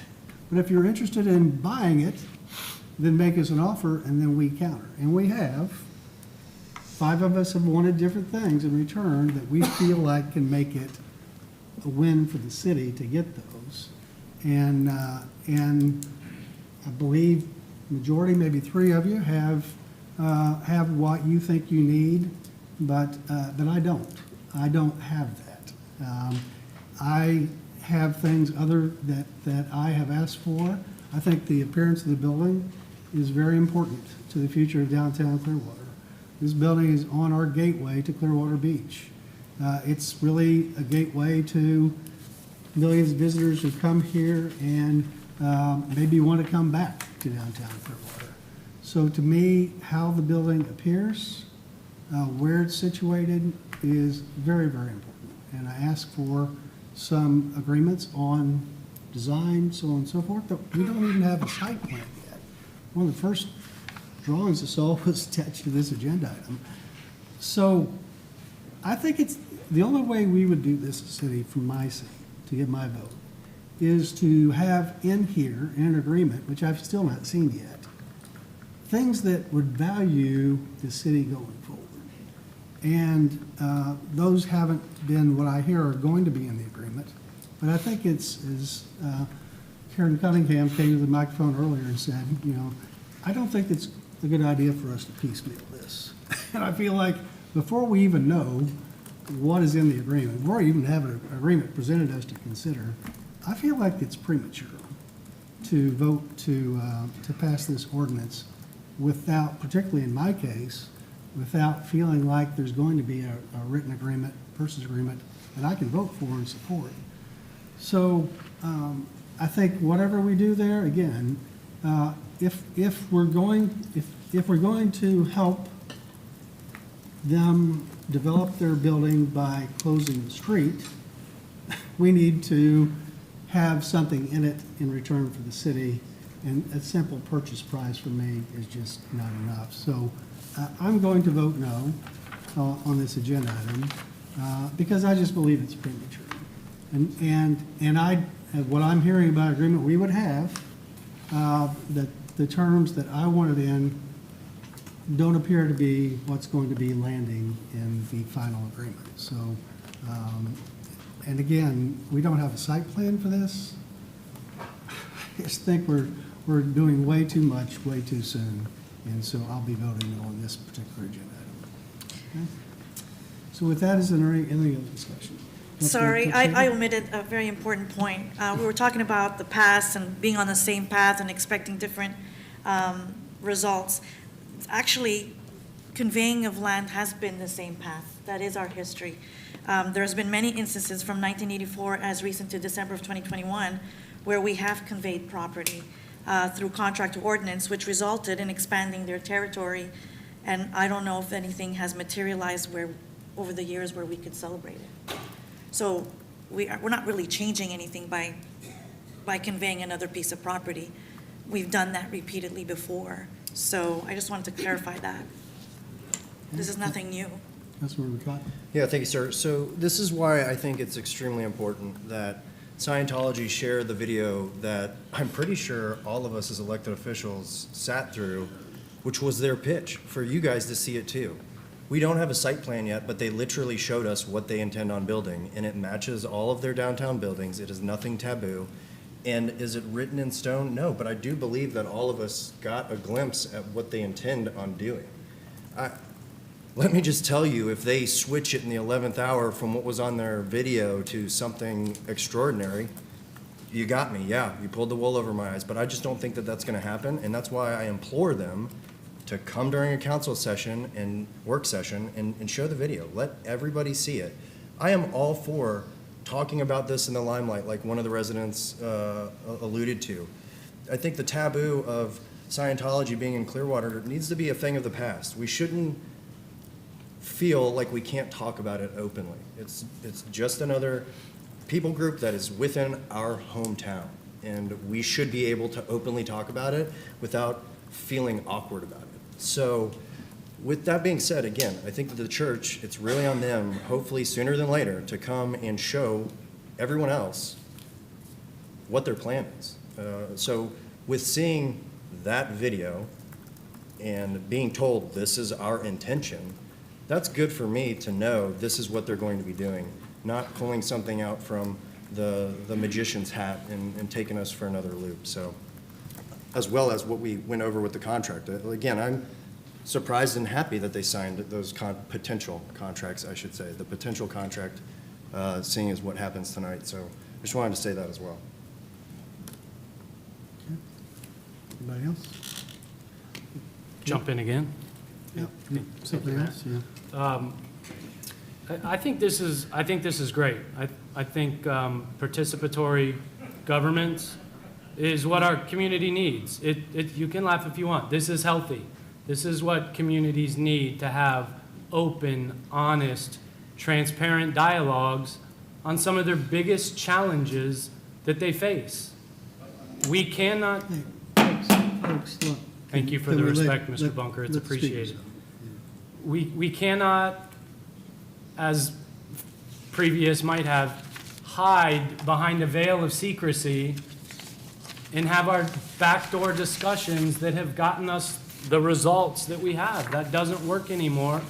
I've said from the very first week that I was appointed and stepped into office, was elected, that we need to have these open dialogues in the public. We need to bring the public along with these processes if we truly want to change the narrative of our community and our downtown. This is part of that process. This is healthy. I love this group. I love each and every one of you. Us having disagreements is completely healthy. None of us ever want to sit up here and have the same thoughts with the same opinions, agreeing on everything as we roll through an agenda and hear somebody say, unanimous, unanimous, unanimous. We don't want that every time, and I know we expect better of that. That makes us better as leaders. That makes our city better.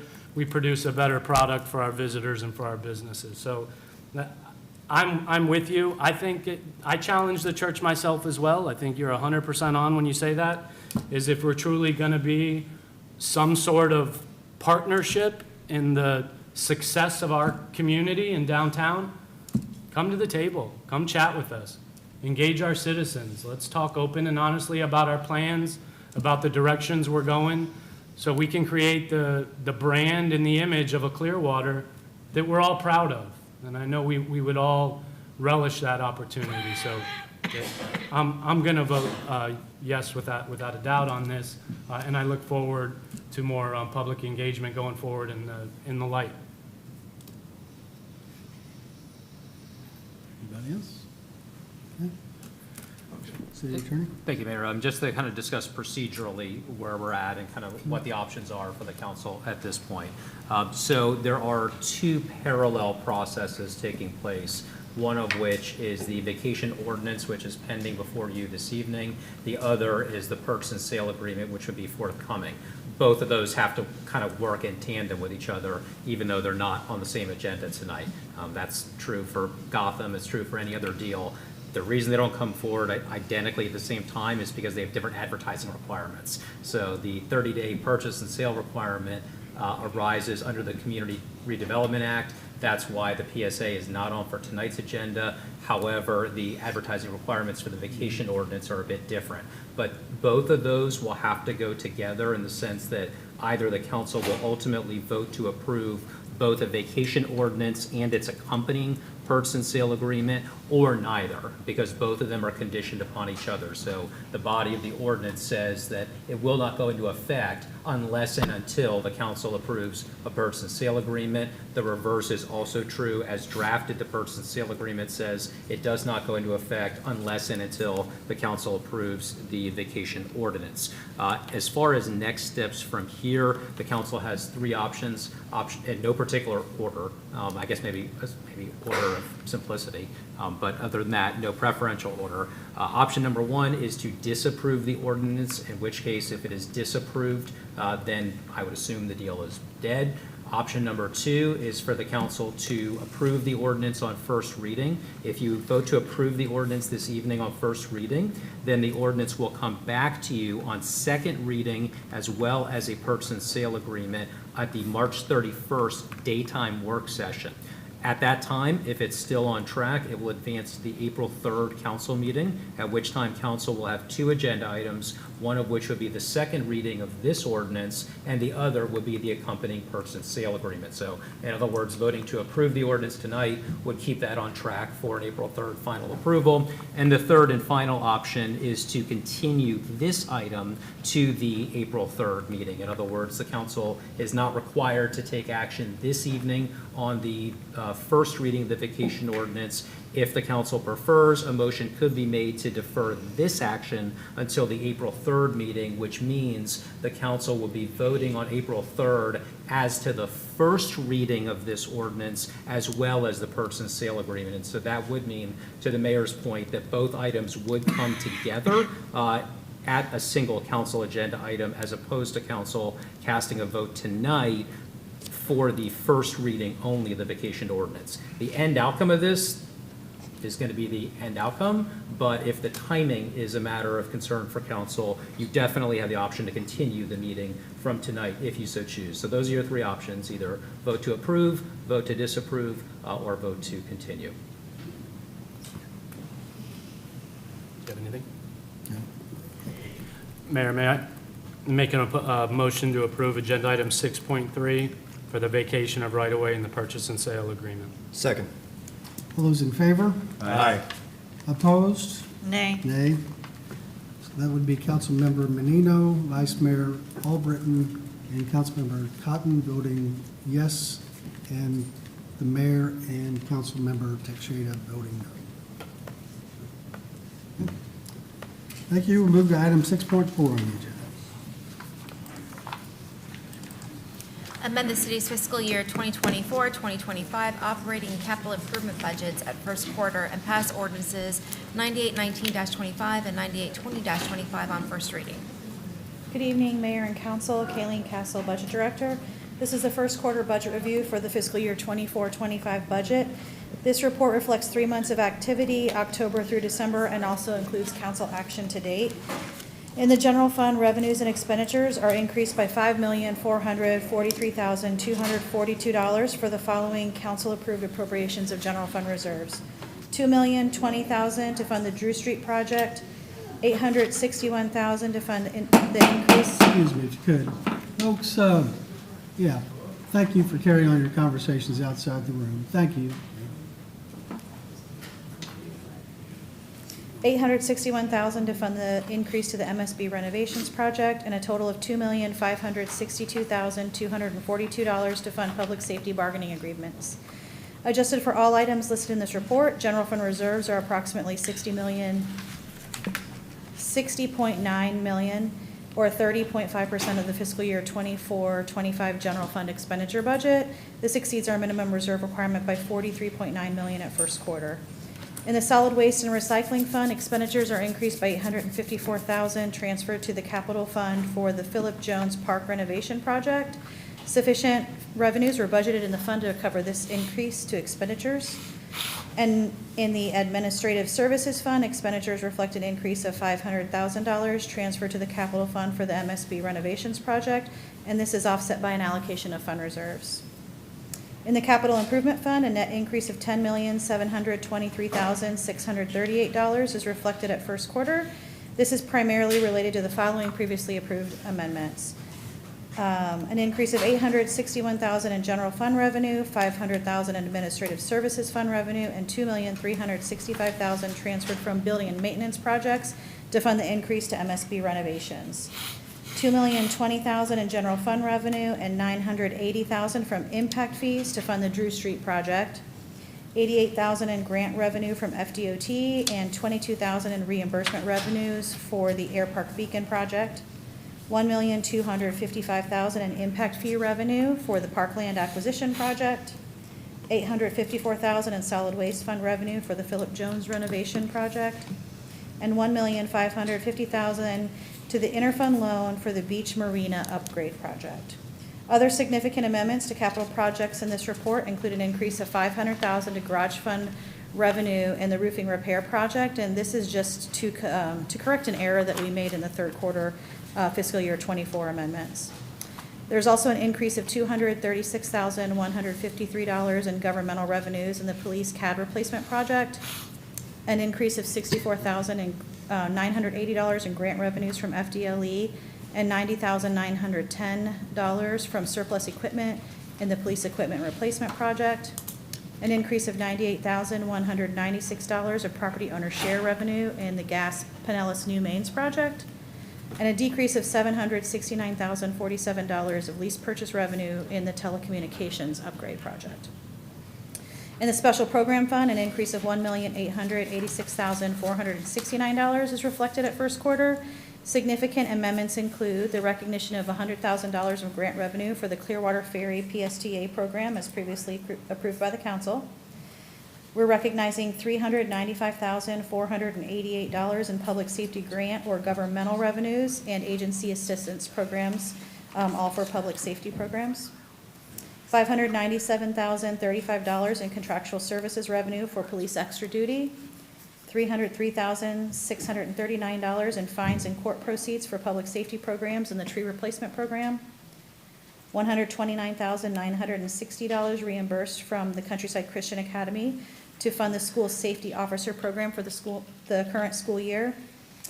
We're also recognizing various amendments to special programs, which total $73,356. These reflect revenues received over the last quarter for foreclosure registry fees, donations, and interest earnings. We're transferring $44,000 from the general fund for policing costs at special events. And finally, a total of $240,127 is transferred between existing special programs. I'd be happy to answer any questions you have. Does anyone here from the public desire to speak to this agenda item? Hearing none, is there any council discussion? City Attorney, for reading. Thank you, Mayor. We have two ordinances. First up is ordinance number 9819-25, an ordinance of the City of Clearwater, Florida, amending the operating budget for the fiscal year ending September 30th, 2025 to reflect increases and decreases in revenues and expenditures for the General Fund, Solid Waste and Recycling Fund, Administrative Services Fund, Special Development Fund, and Special Program Fund as provided herein, providing for an effective date. Next up is ordinance number 9820-25, an ordinance of the City of Clearwater, Florida, amending the capital improvement budget for the fiscal year ending September 30th, 2025 to reflect an increase of $10,723,638, providing an effective date. Now is there any council discussion? If there's no discussion, is there a motion? Make a motion to approve agenda item 6.4. Second. All those in favor? Aye. Aye. Opposed? Unanimous. Thank you. Agenda item 6.5. Approve a Clearwater interlocal agreement with Pinellas Suncoast Transit Authority for undergrounding of Duke Electric Utilities along Myrtle Avenue, Cleveland to Court Streets, and authorize the appropriate officials to execute same. Thank you. Good evening, Mayor and Council. Tara Kivett, City Engineer, Public Works. This City of Clearwater interlocal agreement with PSTA formalizes PSTA's commitment to reimburse the city for their portion of the Duke cost to remove overhead power lines and relocate underground. The cost for Duke to do this is $671,431.56. That includes appropriate credits that have been discussed with Duke since the beginning of this discussion. The city's share is for 75% or 3 blocks, and PSTA is for 25% of that for 1 block, because the limits are from Cleveland to Court Street. Future items that we'll be bringing back to you for discussion at the next CRA meeting on the 31st tentatively are your approval for CRA to use their budgeted funds to cover this cost, along with a Duke Underground conversion agreement and a utility relocation agreement. Any questions? Does anyone here from the public desire to speak to agenda item 6.5?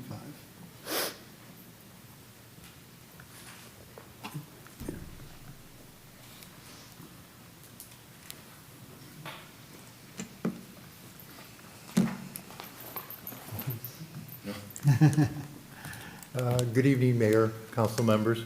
My name is Rudy Michaelek.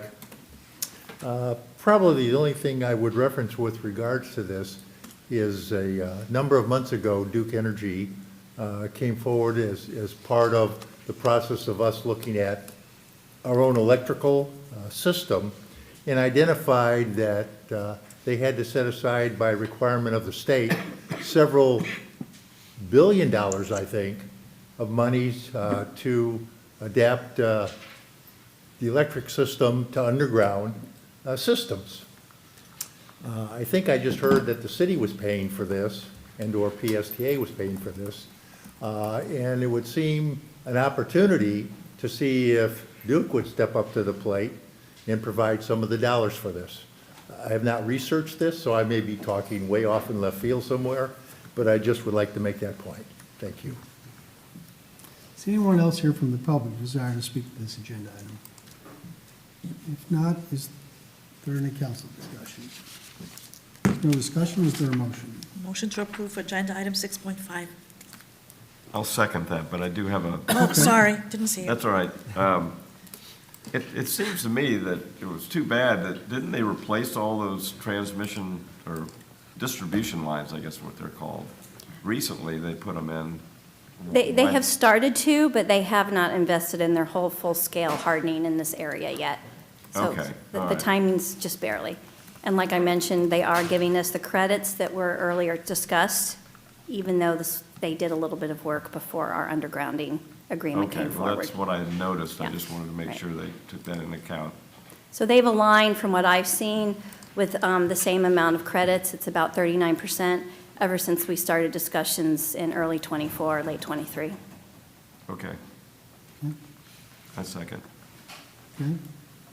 All those in favor? Aye. Opposed? Unanimous. Thank you. Agenda item 6.6.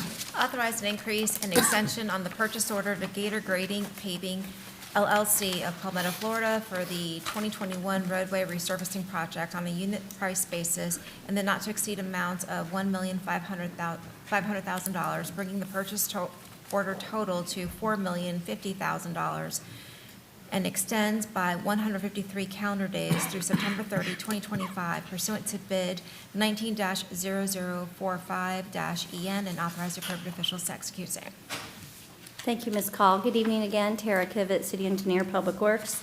This $1.5 million increase, along with an extension to the end of the fiscal year, will allow Public Works to continue our formal annual resurfacing program, as well as address some of the storm damage from last year.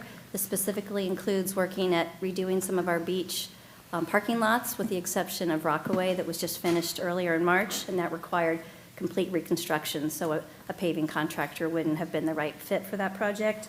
Gator Grading and Paving asphalt unit prices through this extension are still in the range from 28 to 5% lower than current annual resurfacing contracts with the City of St. Pete and Pinellas County, both of which actually include a significantly larger volume than the work that we do with Gator. So hence, we're recommending this extension and increase. This summer, Public Works will advertise a new request and invitation to bid for resurfacing and have that in place before the end of fiscal year. Any questions? Is anyone here from the public desire to speak to agenda item 6.6? Hearing none, is there any council discussion? I just had a quick question. With regards, I noticed on there it said part of pavement resurfacing due to storm damage. And we're using an existing contract and not going through a bid process. Does that mean we're omitting any hope of FEMA reimbursement on these projects?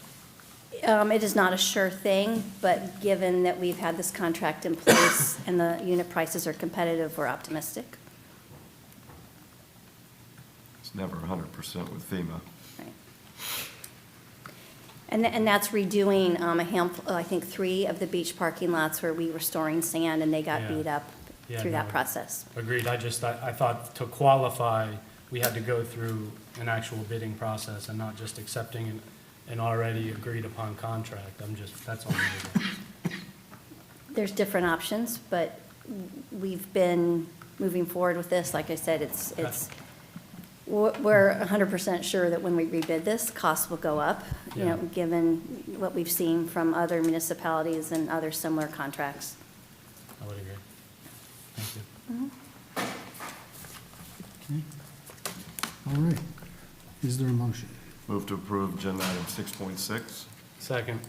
All those in favor? Aye. Opposed? Unanimous. Thank you. Agenda item 6.7.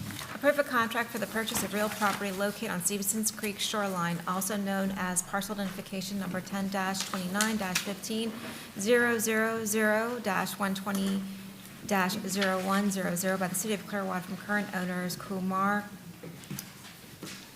Girl, I'm so sorry, and Pranana Vaidya as the purchase price of $35,000 plus anticipated closing costs of up to $3,500 for a total expenditure not to exceed $38,500 and authorize appropriate officials to execute same. I apologize on the pronunciation. That's Lack okay. of. I didn't write that, okay.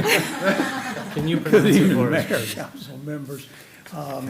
The item that was before you tonight is the purchase of 2.3 acres of parkland that is basically has 850 feet of unobstructed waterfront.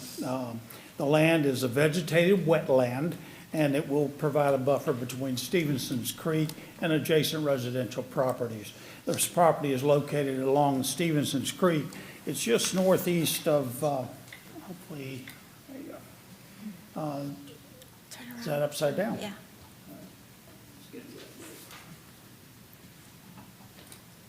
There we go. It's just northeast of the water pollution control plant. You'll see the property up there in yellow. That's an existing park property that we have. This property will actually adjoin that, and that's what our attempt has been when we're purchasing park property, is to basically align them with other parks that we already have there to save in any cost or any additional cost or maintenance costs that we have. City ownership of this land will help protect and preserve the Stevenson Creek watershed for generations to come. I'm available to answer any questions you might have. Okay. Does anyone here from the public desire to speak to this agenda item? If there's none, is there any council discussion? Councilmember Menino. Thank you, Mayor. I do think this is a great acquisition. Acquisition. My question is, and I would assume it would, this benefits our community rating system, I would assume? Yes, it will help us. Yeah, okay. I didn't see any of it in the writing. It was mentioned to me by Marcus. He shared that. Well, it does help. It's worth bragging about. That saves our taxpayers insurance, and we know how the battle of insurance is. Yes. Thank you. Okay. Is there no further discussion? Is there a motion on agenda item 6.7? Move to approve agenda item 6.7. Second. All those in favor? Aye. Opposed? Unanimous. Acquisition. Thank you. Agenda item 6.8. Approved vehicle use agreement between the School Board of Pinellas County, Florida and the City of Clearwater through August 8, 2025 for the city to utilize Pinellas County school buses at a cost of $1.60 per mile plus $44 per hour for a total estimated cost of $20,000 and authorize the appropriate officials to execute same. Art Cater, Parks and Recreation Director. The item for your consideration is agreement between the Pinellas County School Board, having trouble talking too, and the city for agreement for the use of school buses. Generally, this is for our summer day camps, and we've used them for many years. And we're just bringing it to your attention because the terms of the contract have an indemnification clause in it. That's why it's before you. Any questions? Does anyone here from the public desire to speak to this agenda item? If there's no one to speak on the agenda item, is there any council discussion? Now, is there a motion? Make a motion to approve agenda item 6.8. Second. Those in favor? Aye. Opposed? Unanimous. Thank you. Agenda item 6.9. Approve a purchase order to Motorola Solutions, Inc. of Chicago, Illinois for 12 Command Central AXS dispatch consoles and NICE logging interface with 2 years of associated warranty services for $1,303,879 pursuant to Clearwater Code of Ordinances, Section 2.563(1), piggyback or cooperative purchasing, Section 2.563(1), D, non-competitive, impractical, and authorize the appropriate officials to execute same. Dan Slaughter, Assistant City Manager. This particular item's mine. A little history for the radio system. For over 3 decades, we've operated an independent radio system. It's changed manufacturers over the course of the last 30 years. Currently is a company called L3 Harris. During the early stages of our building of our infrastructure for our radio, there was a decision at that time to be more of a regional approach. There was limited interoperability at the time, very proprietary between the manufacturers, and they didn't talk to different manufacturers. Clearwater was on a MyCom system, which is now L3 Harris. Hillsborough County, Tampa, Pasco are on a similar type system. Pinellas County's been on a Motorola radio system. That's created some interoperability challenges with us for our own particular county, between our public safety personnel, specifically your police department, because your fire department is already currently working off the Motorola system. And as we've come to an era now where the radios are very interoperable, and we can talk to pretty much anybody in the region if they have a P25 compliant radio, which both our system is and the Pinellas County system is, the need for us to pick one radio system over the other is not really a factor any longer. Council kind of challenged us to look at what we're doing now. If we had to do it again, you know, where would we be today? And this is one of those scenarios where, you know, right now today, it is, in our minds, based on our council's direction and the policy, the fiscal policy and the direction to generate some cost savings through the economies of scale by being on the Motorola system. Your system's kind of broken up to different components. You have your backbone system, that is your repeater towers and the transmission system. You have your consoles that are in your communication centers, and then you have the equipment that your police officers wear, your independent radios, your mobiles, and the cruisers. All kind of have different obligations to maintain. This particular component we're proposing today would migrate us to the Pinellas County radio system. We had recently gotten some quotes to do the routine upgrades on our system, and we think right now is a very cost advantageous time to do so. Instead of putting well over $1 million up to potentially $2 million into your current radio system, we believe we can use those funds more efficiently to transition our consoles and our equipment and operate on the Pinellas County system. Your public safety personnel are able to essentially work on that system without having to pay for access to that system, the backbone of the system. We would still have to pay for our portables and the maintenance and our consoles, but we don't have to pay for that repeater tower infrastructure, that core system. So this is a really good time for us to be able to take advantage of this opportunity and invest money into the console transition. These 12 consoles would go, 9 would go into your communications center, 3 would go into your EOC. There's a core system that's necessary for us to be able to, you know, interoperate with the county system. And then there's also the NICE logging system, which is essentially a recorder that records all your data transactions through the radio system, records your voice data and everything. So to accomplish this, we looked at both the cost of both staying on our system and potentially migrating. If we stayed on the Clearwater system, we would have to make advances or upgrades to our land mobile radio system that would potentially be in the neighborhood of up to $1.8 million, additional $400,000 if there's certain other features that we'd like to take advantage of, with an annual maintenance of a little over $350,000 that escalates annually. By migrating to the Motorola consoles, the price that was mentioned in the agenda item, $1,303,879, would take care of the equipment and the NICE logging system that we need to. We would have to reprogram our radios. Our current radios, the radios that the police officers are wearing tonight and the ones that are in their cruisers, although they are L3 Harris products, they are interoperable. All we have to do is reprogram and then utilize them on the Pinellas County system, and then we can run those to end of life so we don't have to switch out that hardware. And then from there, your annual maintenance for those consoles and stuff would be about $118,000 of today's dollars. There's an annual escalator with those softwares as well, but that would represent a potential savings of around $231,000.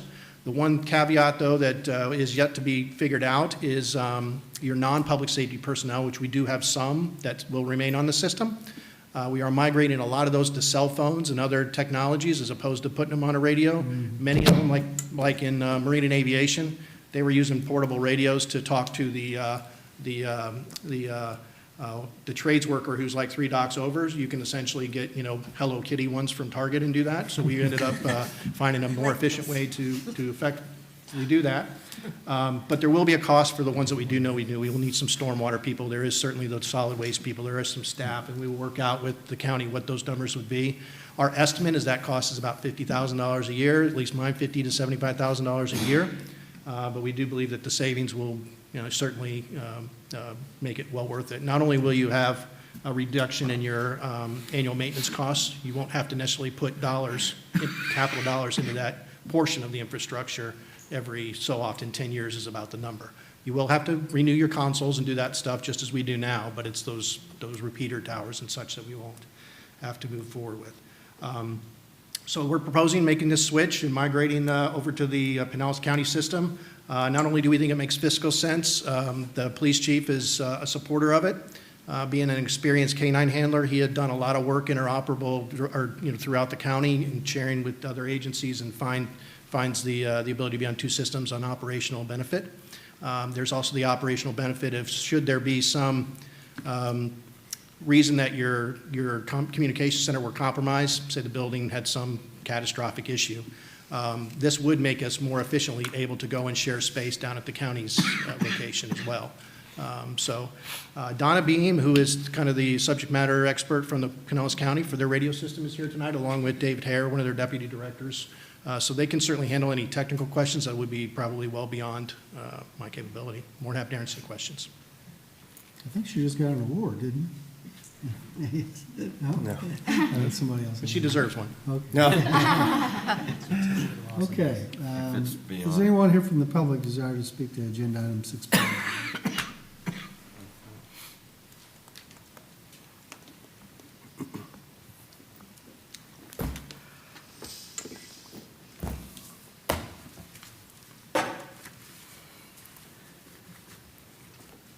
I'm Mr. Haluba. This is just another unnecessary $1.3 million expense. That's to convert the radios over to what PCSO and the county are using.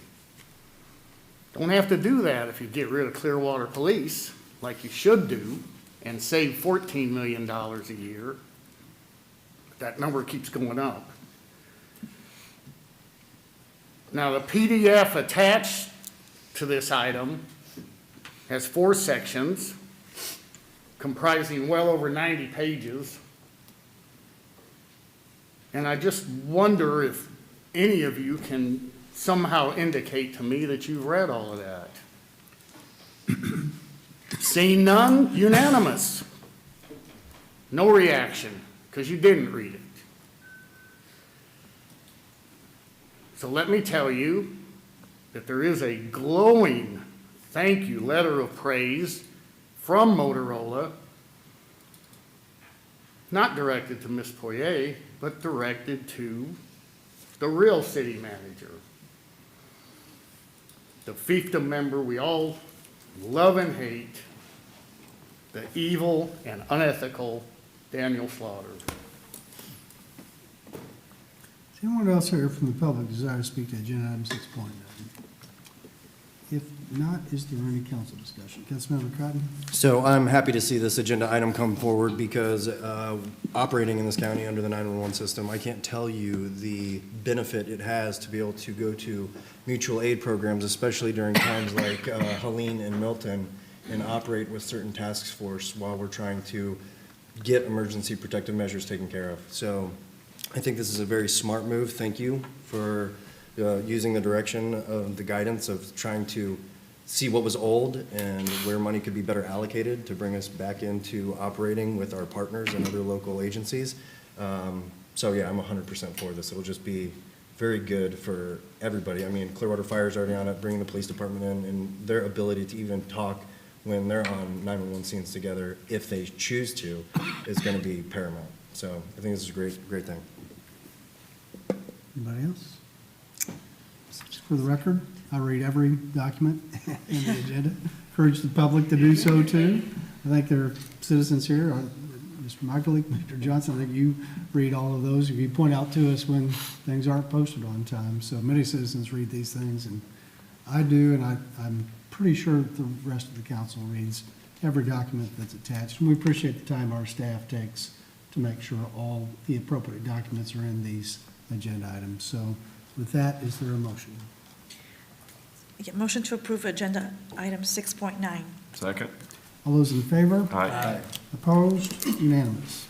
Agenda item 6.10. Approve a loan in the amount of $1 million to SAH Indigo Holdings, LP, for the acquisition of real property located at 801 Chestnut Street, contingent upon the satisfactory outcome of, as determined by Economic Development and Housing Director, a subsidy analysis, the receipt of structural evaluation, approval of all funding sources, and a tenant relocation plan, and authorize the appropriate officials to execute documents required to effect closing of the loan. Good evening. My name is Dylan Mayo. I'm the acting housing manager. On September 4th, 2024, council approved funding in the amount of $1 million in the form of a deferred loan for the acquisition and rehabilitation of the 208-unit Indigo apartment building located at 801 Chestnut Street. As a reminder, the units will be restricted to under 80% of AMI, with a portion restricted to under 60 and 30% of AMI. The land will be placed in the county land trust. Staff has determined the loan terms, and they are as followed. The loan will be deferred at 0% interest for a term of 40 years and will be utilized for the acquisition only, which is a clarification from the previous agenda item. The city will utilize a combination of CDBG and SHIP funding. As a reminder, the CRA will provide an additional loan of $2 million to fund the project. All other terms and conditions will remain the same. And with that, I'd be happy to address any questions. Anyone here from the public desire to speak to agenda item 6.10?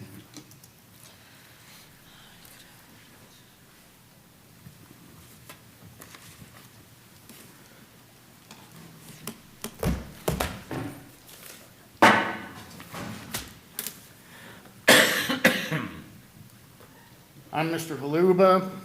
From my perspective, this is just another thinly veiled example of City of Clearwater trickery. It's proposed by Economic Development and Housing Department, which should be closed down because it's completely ineffective. They use the term affordable housing quite liberally in these documents. You know, I guess you all read it all. That's what you're going to claim anyway. The PDF gives 3 different examples of affordable housing. But this term really does not mean anything. It's not quantified. It doesn't mean a thing. A better term might be obtainable, because I think nearly anything's obtainable. You know, maybe even downtown will come back. It's attainable. But Clearwater's now going to be in the loan guarantee business. That's an out-and-out local government overreach that should not be allowed to happen. $1 million at 0% interest for 40 years. Did y'all read that? Y'all are going to vote for it. I think it deserves a WTF. What's going on here? Now, there's several contingencies involved in this, so hopefully it won't see the light of day as it's written. The proposed action does not comply with the Clearwater mission statement of providing municipal services and infrastructure projects, even if they are underground, Mr. Cotton. This proposed action is a diversity, equity, inclusion, and accommodation initiative that should not be allowed. It's outside city business. I think hard work and merit should decide obtainability. Not the government, not some housing department. And this action should not receive any further consideration. Is anyone else here from the public desire to speak to item 6.10? Is there any council discussion? Vice Mayor? Well, again, Mr. Halub and I disagree. Seems to be almost every meeting now, but, you know, when this was Prospect Towers, I was involved with this as an over 55-year-old place where people could live. And it was sold a couple of times. Since then, they did do a remodel to the unit, which was really needed to be done. It was a HUD project to begin with. But I'm really glad to see this is going back in our community as affordable housing, because instead of market rate, because it's really a nice place now. And if we can make this 200 units of affordable housing in Clearwater that's badly needed. That's, I think, is a service that I'm proud of at least. So I'm glad we're doing this. Anybody else? Councilmember Menino. Dylan, I had a quick question for you. I know when this project was initiated at the county level, is the county still at the same funding level that they were?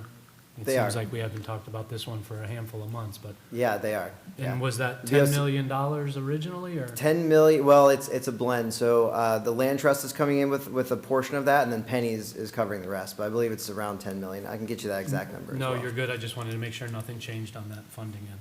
Thank you.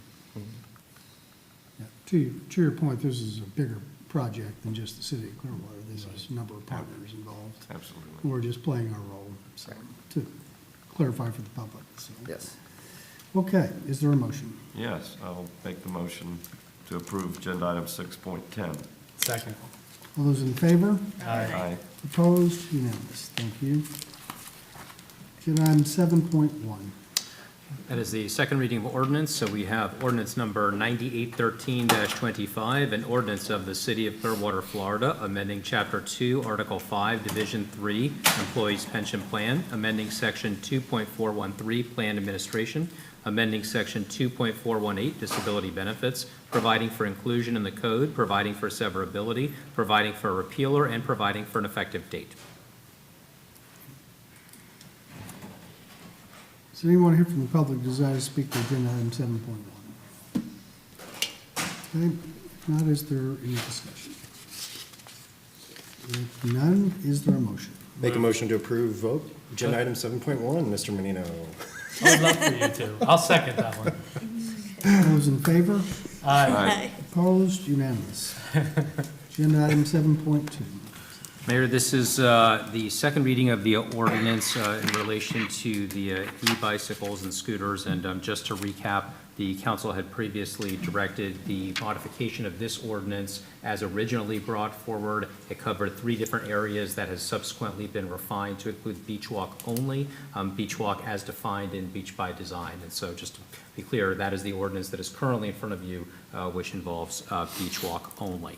As to that, there is, I'll now read the title of it. This is ordinance number 9817-25, an ordinance of the City of Clearwater, Florida, making amendments to the Code of Ordinances by amending Chapter 22, Article 2, by adding Section 22.61 to address the use of motorized bicycles, hoverboards, unicycles, scooters, and similar devices, providing for severability and providing an effective date. Anyone here from the public desire to speak to agenda item 7.2? If there's none, is there any council discussion? Councilmember Cotton. I was out on the beach this past weekend. Lots of people obviously out there because of spring break, but also seeing what I would assume are residents, because I mean, some people do travel with their electric bikes, but they are a little bit heavier. And you know, I just, again, want to caution us. They were utilizing the sidewalk and or roadway, both, navigating both, appropriately. I did not see anybody misusing or running anybody off the sidewalks. I really think we're going to be passing an ordinance here that doesn't make sense. It's going to be something that'll probably be revised in as little as maybe 5 years. And I understand, we got a lot of people on the beach, but I think that the people we are making this a problem for are the people that aren't making it a problem. And I'll be honest, that the traffic is insane. I would not ride the bike on the street on Mandalay until you get to North Beach, right, in the neighborhoods. So I understand that that is a position you can do and probably should if there's an ample bike lane, but I just really throw caution again to this. I think it's something that'll be outdated really quick. So, my 2 cents. Any other council discussion? Is there a motion? I stole yours if you'd Yeah, like to. he stole yours, so you're up. My feelings are hurt. I think you did that on purpose. I didn't, even though it seemed that way. After I did that, I was like, oh, I see what's next. Move to approve agenda item 7.2. Second? All those in favor? Aye. Opposed? Nay. 4 in favor and Councilmember Cotton against. Thank you. We are continuing agenda item 7.3 to April 3rd. Can I have moved item 8, city manager reports? Nothing, sir. Item 9, city attorney reports. Nothing, sir. Item 10, closing comments by council members. Councilmember Cotton. Yes, thank you, Mr. Mayor. It's good to see, spring breaks are all amped up and the people that are visiting our area. Like I said, I was on the beach this past weekend. It was full. It's good to see the vibrance and just all the people having fun on our beach. I welcome back those visitors. I know that staff worked extremely hard in all departments to make sure that this season could be what it is. So thank you again so much for getting us to where we are, not just with Philly's spring training, but with the vacationing. I believe the mayor, you can allude to this during your time, but I think you said at your TDC meeting, we're at 90% occupancy, which is fantastic for our beaches. So thank you to all the staff. Thank you to our visitors continuing to come here. And I hope you guys enjoy your time. Stay safe and enjoy the beach while you're here. Let's move to Shada. Just to add to Councilman Cotton's comments, I just want to say that I'm looking forward to Neighborhood Day. We're all going to divide the neighborhoods amongst us 5, but I'm looking forward to seeing everybody out there. Councilmember Menino. I too am looking forward to Neighborhoods Day. That was a very enjoyable time to spend with a lot of our residents and in their neighborhoods, and looking forward to getting to some different neighborhoods that I couldn't get to last time. I also just wanted to share how proud I was of the team in Tallahassee. I know I wasn't sure going if it was a field trip in Tallahassee and visiting and connections, but I left with a different opinion of it. Staff did a great job preparing us. This council did an amazing job at representing our city of Clearwater and the taxpayers of Clearwater in one meeting after another, hitting very, very important topics, not just for our city, but for our region. And I think you all did a wonderful job. I'm just pleased to call you teammates. So thank you for that. Vice Mayor. Yeah, I wasn't going to say anything, but now that you mention it, I really did think that we made a good decision this year to split off of Amplify and the city go with their own priorities. And because I thought when we went in and talked to our legislators, we had definite things, priorities to talk about, and they listened. They all took notes, and I'm hoping that it really will help out in the long run on all the things we talked to them about, not only funding items, but some of the bills that were put up that were kind of dangerous for us and municipalities all over Florida. But that was a good trip, and I look forward to it next year. With that, we'll go to closing comments by the mayor. I've just got a few things to share. One is, again, we went to Tallahassee, and I thought it was a great trip.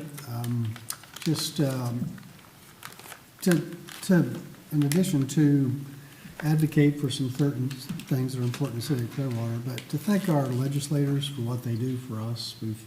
We've got a group, a legislative delegation that's experienced, has a lot of seniority now in Tallahassee, and has a lot of influence that could help not just Clearwater, but the region. So to go there and thank them for their service and to talk to them about issues that they can help push forward for us, because several of them are in a position to really have a lot of influence on those, and so appreciate their time and meeting with us. Also, Councilman Teixeira mentioned that Saturday is Neighborhoods Day. I think the worst part of Neighborhoods Day is we can't all get to all the neighborhoods, so we split up, and we'll divide and conquer, so to speak. But I wish, and I think the other 4 of you wish we could go to all of them, because there's always 1 or 2 that's really unique, and gosh, you should have been there. We all share with one another. And we do try to, over time, make sure that you don't see the same council member each year, that we're rotating through the different neighborhoods. So I can't tell you how excited I am for this Neighborhoods Day, just because of what we've been through. And I think the council as a whole, when we go to Neighborhoods Day this year, we're really going to thank the neighborhoods for what they've done to help one another. to pull together and become stronger through the storms, because they really have. I mean, it's to a neighborhood, particularly out on the beaches, but even in East Clearwater, along Drew Street, places where we had flooding, we normally don't have it. Folks pulling together to help one another, it's really been powerful. And I think if there's a silver lining to what we went through, it's that our city became more connected, recovering from those storms. And I think that, I don't know how many, we have more, I think, neighborhoods participating this year, some for the first time ever, than we've ever had. And I think part of it is that, just the way we had to pull together and became more connected during the storms. It's certainly paying off and making our city stronger on all kinds of things going forward. So hopefully, I'll see you. If I don't see you, one of the other council members will see you this Saturday. And we look forward to a great Neighborhoods Day celebration throughout the city. So with that, if there's nothing further to come before the council, I will adjourn the March 17th, 2025 meeting of the Clearwater City Council.